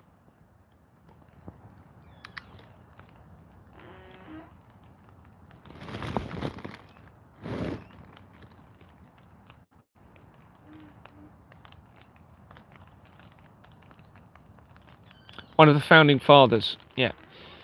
The Hamiltons of Grange descended from Walter de Hamilton, founder of the Cambus Keith branch of Clan Hamilton, who held lands in Edinburgh, so Freemason link, by a charter from Robert III of Scotland, given between 1390 and 1406.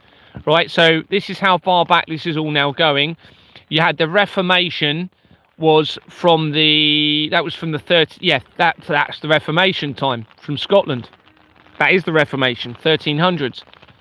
And then 1600 other places around the world. The oldest active lodge is in Edinburgh, so it's fairly safe to assume they had connections to the Freemasons.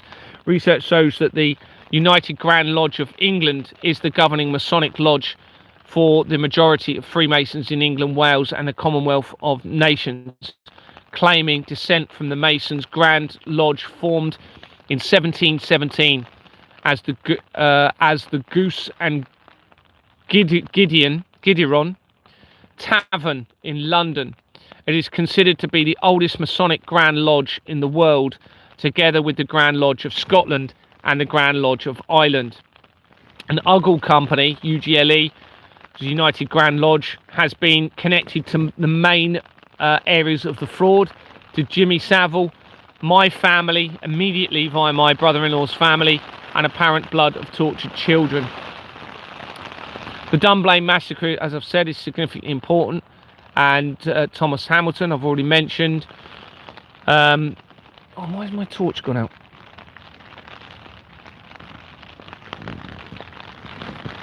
I'm getting quite tired now. Referring back to Alexandra Hilton.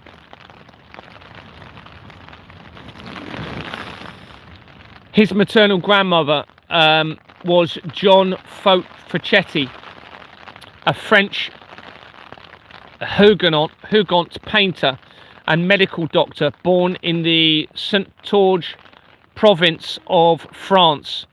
He settled on the British West Indies island of Nevis after the 1685 revocation of the Edict of Nantes. A company shall search for the name Schreier. So that's the actual name on linked to the charity. So it's not Schruler, it's actually Schreier.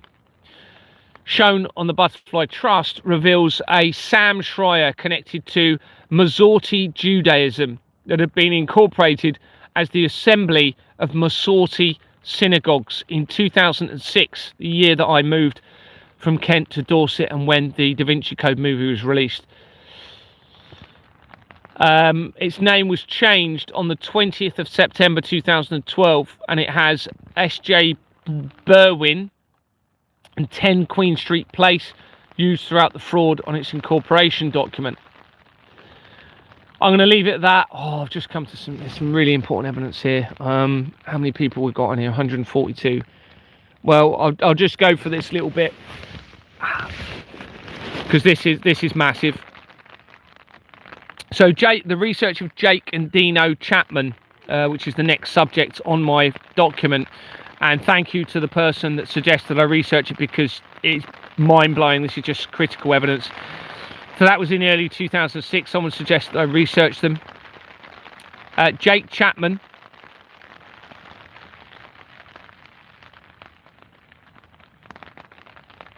Sorry.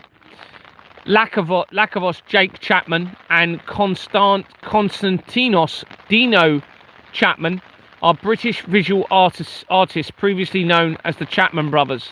Their art explores deliberately shocking subjects. For instance, in 2008, they produced a series of works that appropriated original watercolours by Adolf Hitler. In the mid-1990s, their sculptures were included in the YBA Showcase exhibitions Brilliant and Sensation in 2003. The two were mentioned for the annual Turner Prize but lost out to Grayson Perry in 2013.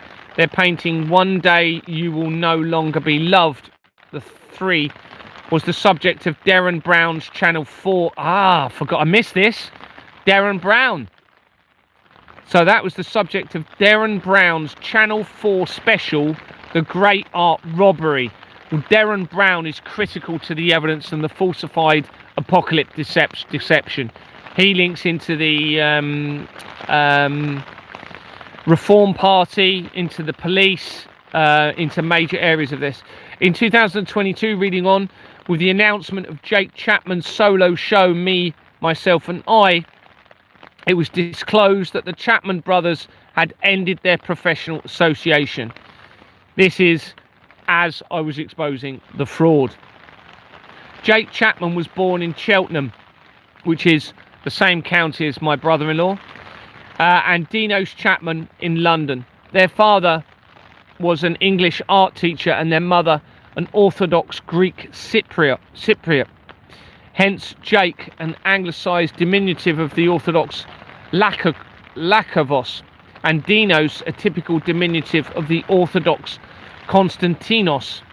They were brought up in Cheltenham and moved to St Leonards-on-Sea, where they attended a local comprehensive Christchurch primary and another school there.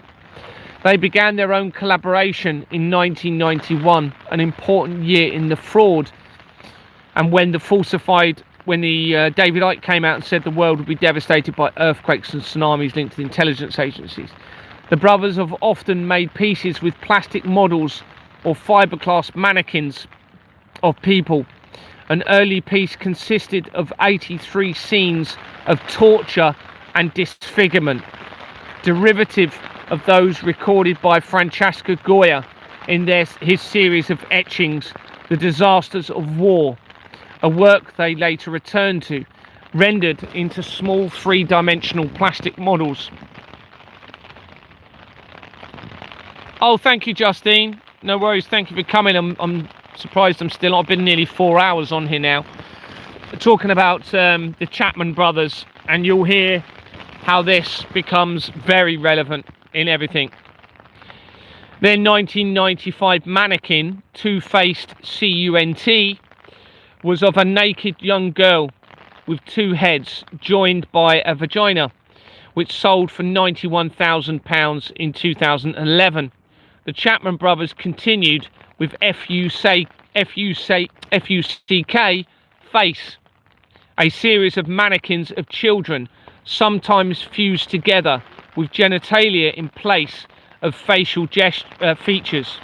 For example, one has a male toddler wearing a bright red smock with an erect penis in place of his nose and an open anus in place of his mouth. It sold for $115,000 in 2010. Their sculpture called Hell in 2000 consisted of a large number of miniature figures of Nazis arranged in 9 glass cases laid out in the shape of a swastika.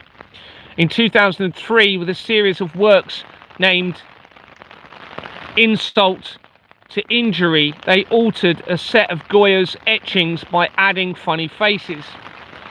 Using a title from the Tim Burton film in 2004, they curated A Nightmare Before Christmas as part of the occasional All Tomorrow's Parties music festival at Camber Sands. Tim Burton has been featured in the research of Sweeney Todd through the Company's House records. And you've actually got a Sweeney Todd group that links to the centralised criminal network, which is a reference to the slicing of throats and putting bodies into pies, PIE, paedophile information exchange. Excuse me. From April to June 2003, the Chapmans held a solo show at Modern Art Oxford entitled The Rape of Creativity. Unbelievable. Bearing in mind, this is all a mockery to creation, everybody. All right, and because they don't believe anything, I believe. They don't have any faith, so they are quite happy to mock, and they're linked to all three. This is connected to all three Abrahamic faiths.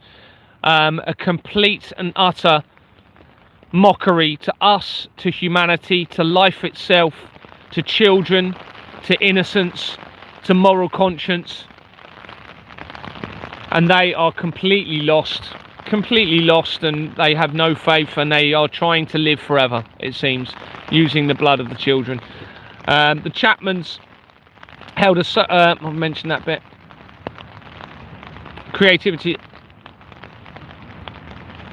Chapman's held a solo show in Modern Art Oxford entitled The Rape of Creativity, in which the enfants terribles, I think it is, of Brit art bought a mint collection of Francisco Goya's most celebrated prints, set about systematically defacing them. The duo named their newly defaced works Insult to Injury. BBC described more of the exhibition's art, drawings of mutant Ronald McDonald's. Interesting that a lot of this is tying into my research and my dreams. Ronald McDonald's, a bronze sculpture of a painting showing a sad-faced Hitler in clown makeup and major installation featuring a knackered old caravan and fake dog turds, it puts. In 2006, the journalist Lynn Barber claimed she had received a death threat from the brothers following conducting an interview with them. In 2007, they were criticised by journalist Joanne Harry for adopting an anti-enlightenment philosophy, and for Jake Chapman saying that the boys who murdered our Liverpool toddler James Bolger performed a good social service. The Chapman brothers were nominated for the Turner Prize in 2003. Company's House. Listen to this. It's absolutely unbelievable. Well, it's not unbelievable. It's here. It's critical, everyone. Company's House search shows that Konstantinos William Chapman is connected to the Fun Wholesale Limited that was incorporated as Metamorphosis Film Limited in 2013, the year after CERN claims to have discovered the God particle, before its name was changed in 2015 and it dissolved in June 2024 after my exposure continued. Remember, 2022 they separated from their duo. It connects immediately to the centralized criminal network by SDG, and it has the Forge Ironworks on its incorporation document. Jake Chapman is also in the People record. A separate search shows a Metamorphosis Films Limited. Remember, that had Metamorphosis Films Limited that had been incorporated in June 2025 as the exposure continued. It has a registered address of King's House, King Street in Leeds, where Jimmy Savile was obviously very prominent. They often use royal references in their addresses, and Leeds, as I've said, is important. Is not only to Jimmy Savile, but also because it's in Yorkshire, and York is where the hunting of children appears to be relevant. It has If It Is Limited, a company called If It Is Limited, and a name of Diana Calthorpe in the USA on its incorporation document. Julie Miriam Phillips, born November 1972, connects Metamorphosis Film Limited to If It Is Limited. It was on the incorporation document, and it was incorporated as Inceptive Films Limited in 2018. Oh, where are we?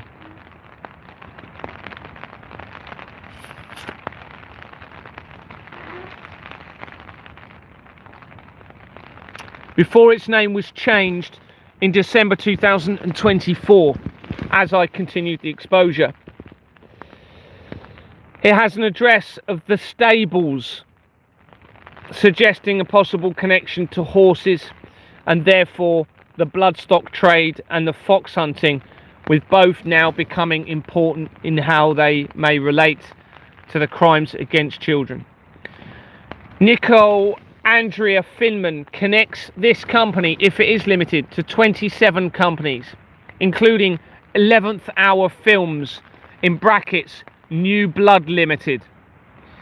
That has a variation of a St John Street address in London, which is linked to the Paedophile Information Exchange. New Blood Limited.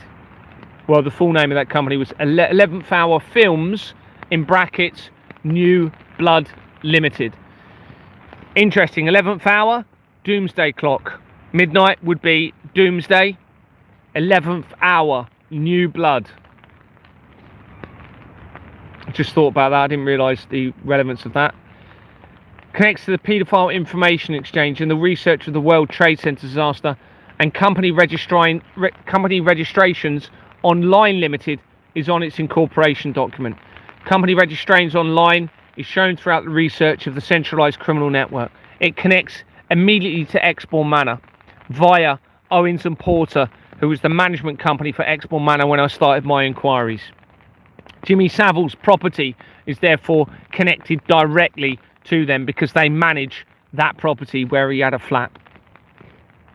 It connects to children's welfare companies, from the rapid response that targeted me, to Richard Knighton, the head of the UK military, via an immigration company, to Evergreen Companies, which makes the reference to the Clintons and the Pizzagate scandal involving the skinning of the children alive. Quickly to a Charles Dickens company, stemming from the research of the Iranian conflict deception.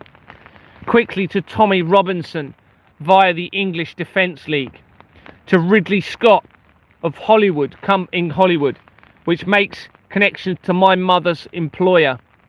Hunter Biden, the son of Joe Biden. Stephen Fry, this is immediate connections, by the way. Stephen Fry, who was the president or some position, I think it was president of Mind Group, which links to the Mind charity that we've spoken about this evening, and the Feversham child abuse inquiry. With to Bernard Matthews and to PIE companies, from Nick Goodwin, who is the head of the UK courts. That then makes the links to Arla, again, the Arla organisations, and the Bovair scandal, which we already looked at earlier in the research. That comes also from the head of the UK courts.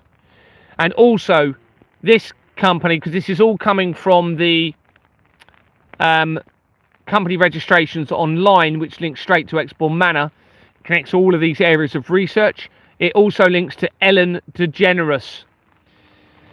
And I saw an article today, don't know how true it is, but Ellen DeGeneres apparently ate the remains, or some of the flesh of, who was the person that died in the car crash, supposedly, in America, I believe. I've forgotten her name. Apparently, Ellen DeGeneres, now I don't know how true that is, but with everything else we're exposing, and I have researched Ellen DeGeneres, and the evidence is critical. She links into the child trafficking network via my research. Not a surprise, bearing in mind the information that's coming out about her. And this explains why she moved to Swindon, which is where my brother-in-law's family live, in Gloucestershire, in that same area. Well, it's not far, it's just over the border of into Gloucestershire where they live. But she has a property in Swindon, which is not far away, and she was selling that in 2025. Was it 2025? Yeah. So that she moved from America 2024, claiming it's because of Donald Trump. No, it won't be. And then she was trying to sell it in 2025 in Gloucestershire. Ellen DeGeneres. If you don't know who she is, she had Degenerate, is it? Oh, Degenerate, sorry. Yeah, oh yeah, she is a Degenerate. Yeah, I think it's DeGeneres though, isn't it, the name, I think. If you don't know who she is, she had a talk show in America from 2003. Guess when she stopped it? Guess when she stopped doing the talk show host? 2022. The year I started to expose the fraud. That's when she stopped doing it. Now we know why.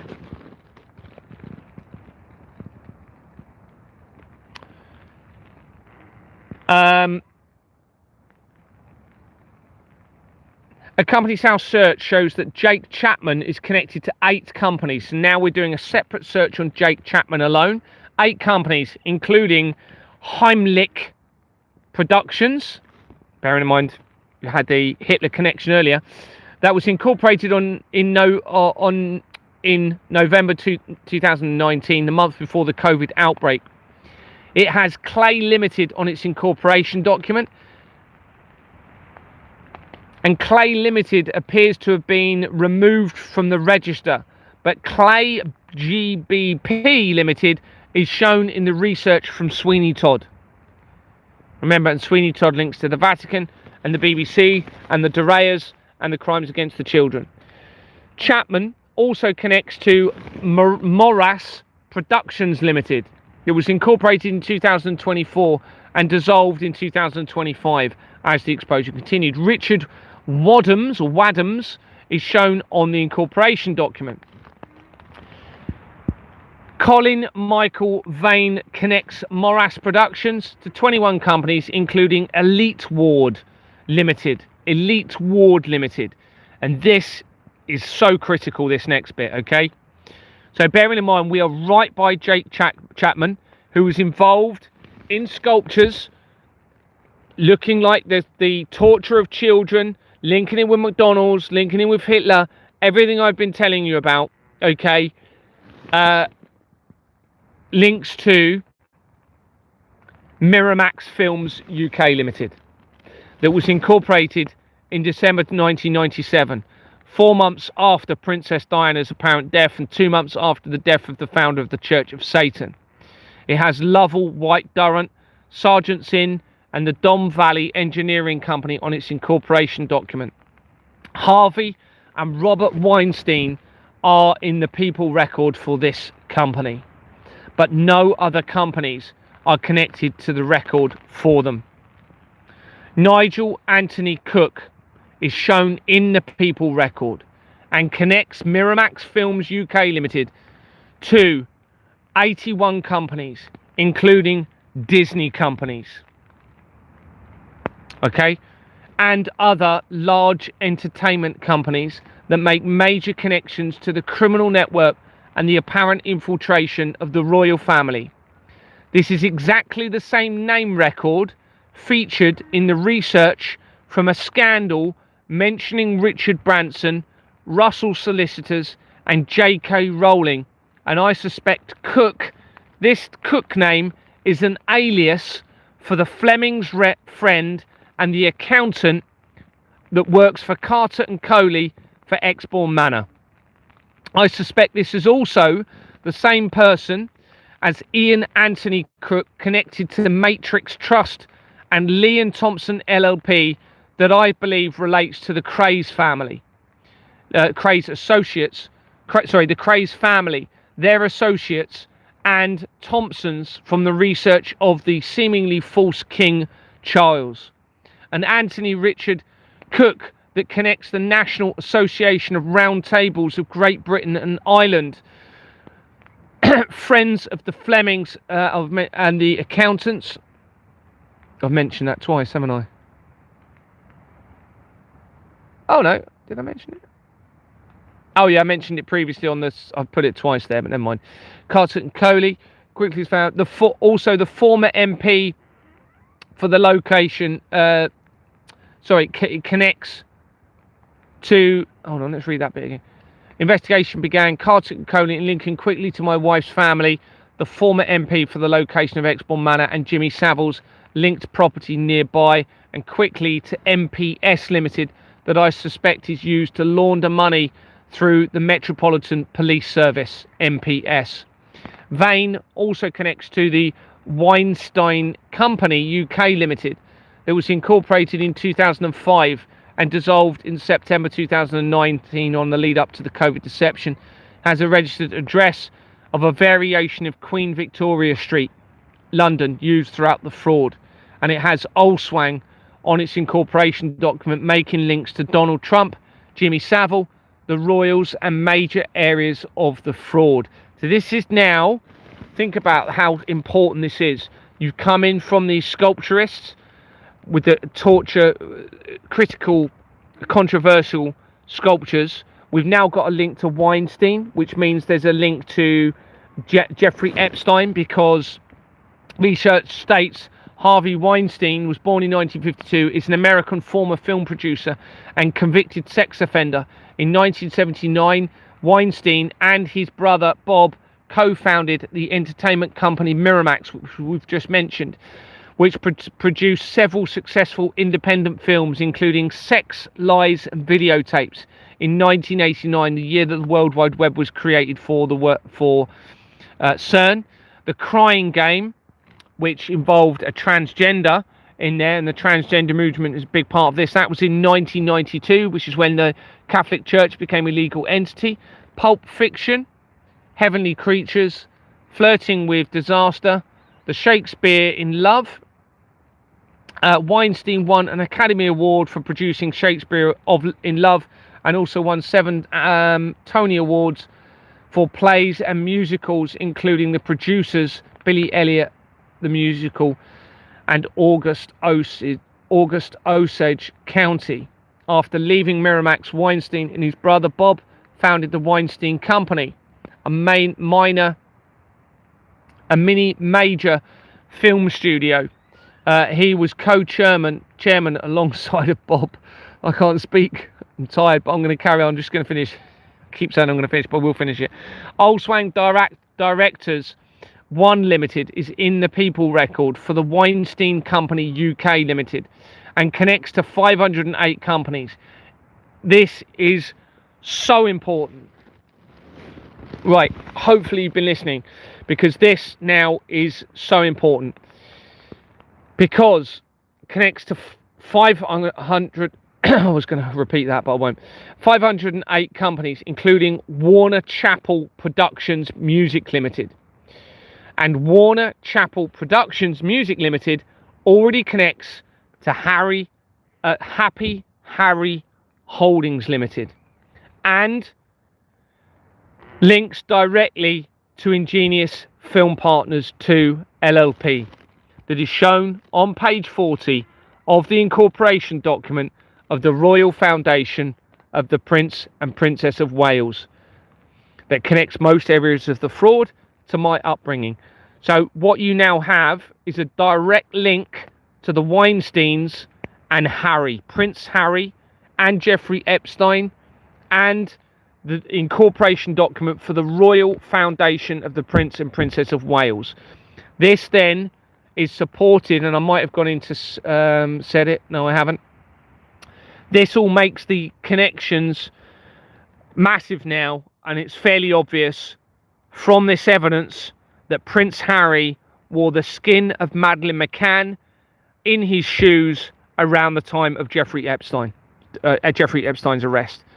This is now so overwhelming. It links in with Donald Trump, with the Collider technology, with the earthquakes, with the royal family, with the Jimmy Savile, with the Mazzini document, with the connections to my wife's family, my family in Kent, my brother-in-law's family, into Ghislaine Maxwell, into Prince Charles, all connecting together so quickly. If you was to put, and it's difficult to do it in a way that's easy to see, but you can do it through my document.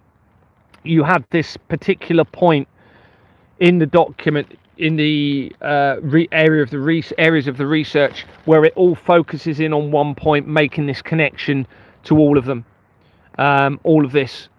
So this is how you have a small number of people appearing to be behind the doomsday cult, the ultimate agenda against most people who are being deceived, even those that are involved in the fraud. Now, I don't know if it's too late to turn back from this. I don't know if we're going to be able to stop that doomsday cult triggering what they're trying to do. I don't know, but we can only try, and it will take the entire world. The entire world needs to unite over this, because you're all being lied to, deceived, and many of you wouldn't have known the truth in this. So that means that it can be taken into account. If you've been involved in the fraud, look, at this point, who cares about the money element of this? at the moment. Who cares about that? We need to be concerned about what's happening to the children and the threat to all of us, to all of creation in this. So, you know, if you've been part of the laundering of the money, we can not oversee it, but we will take it into account if you come forward in truth. Trust me, you don't have to kill yourself. You don't have to carry on with this. There is an option for you to come forward in truth. Now, for whatever reason, you don't seem to be able to. And if you're still not going to, again, I say what I said earlier. Take your life, please. Take your life. All of you behind this, if you're not going to come forward and you're not going to stop what you're planning and you're going to carry on with these crimes against the children until that point, please do something to stop this. Not ending creation. I know it's hard for you because of your historical background in this, and you've been brought up around this. I understand you've been indoctrinated and you've got so deep, and it's got deeper and deeper, and now you can't see any way out of this. There is a way out, I promise you. It is through the truth. It will be taken into account. Honestly, the people, I will, if I have any way of, you know, deciding on how this is concluded, I will take it into account if you come forward in how I then try and decide how you're dealt with. But there will have to be some sort of consequences for your part, but it won't be as extreme for you as if you were to carry on as you are in all of this. You can't end creation. You cannot do that. Those of you that are part of that particular part of it.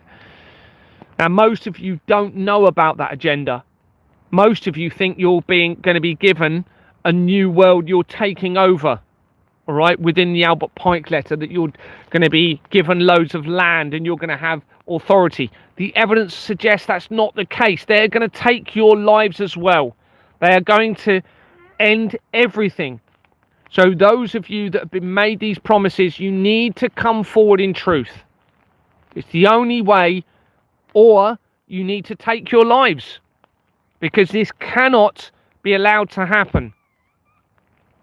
It cannot be allowed to happen.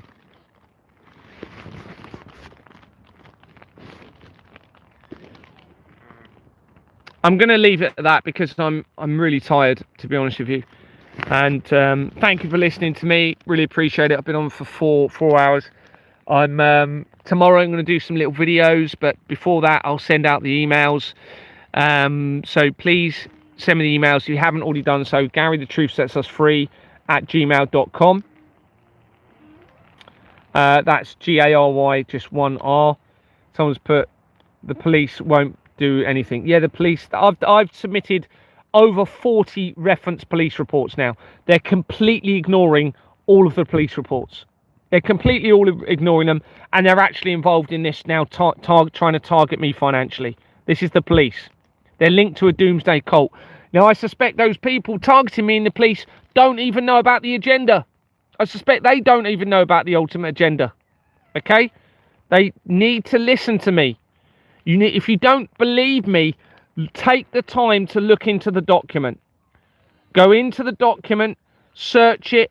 You can search for the subjects. It's not, I've done my best. It's not the best document in the world. All right? It could have been done better, but it's the most important document on earth, without a doubt. Without a doubt. It is the most important document on earth right now.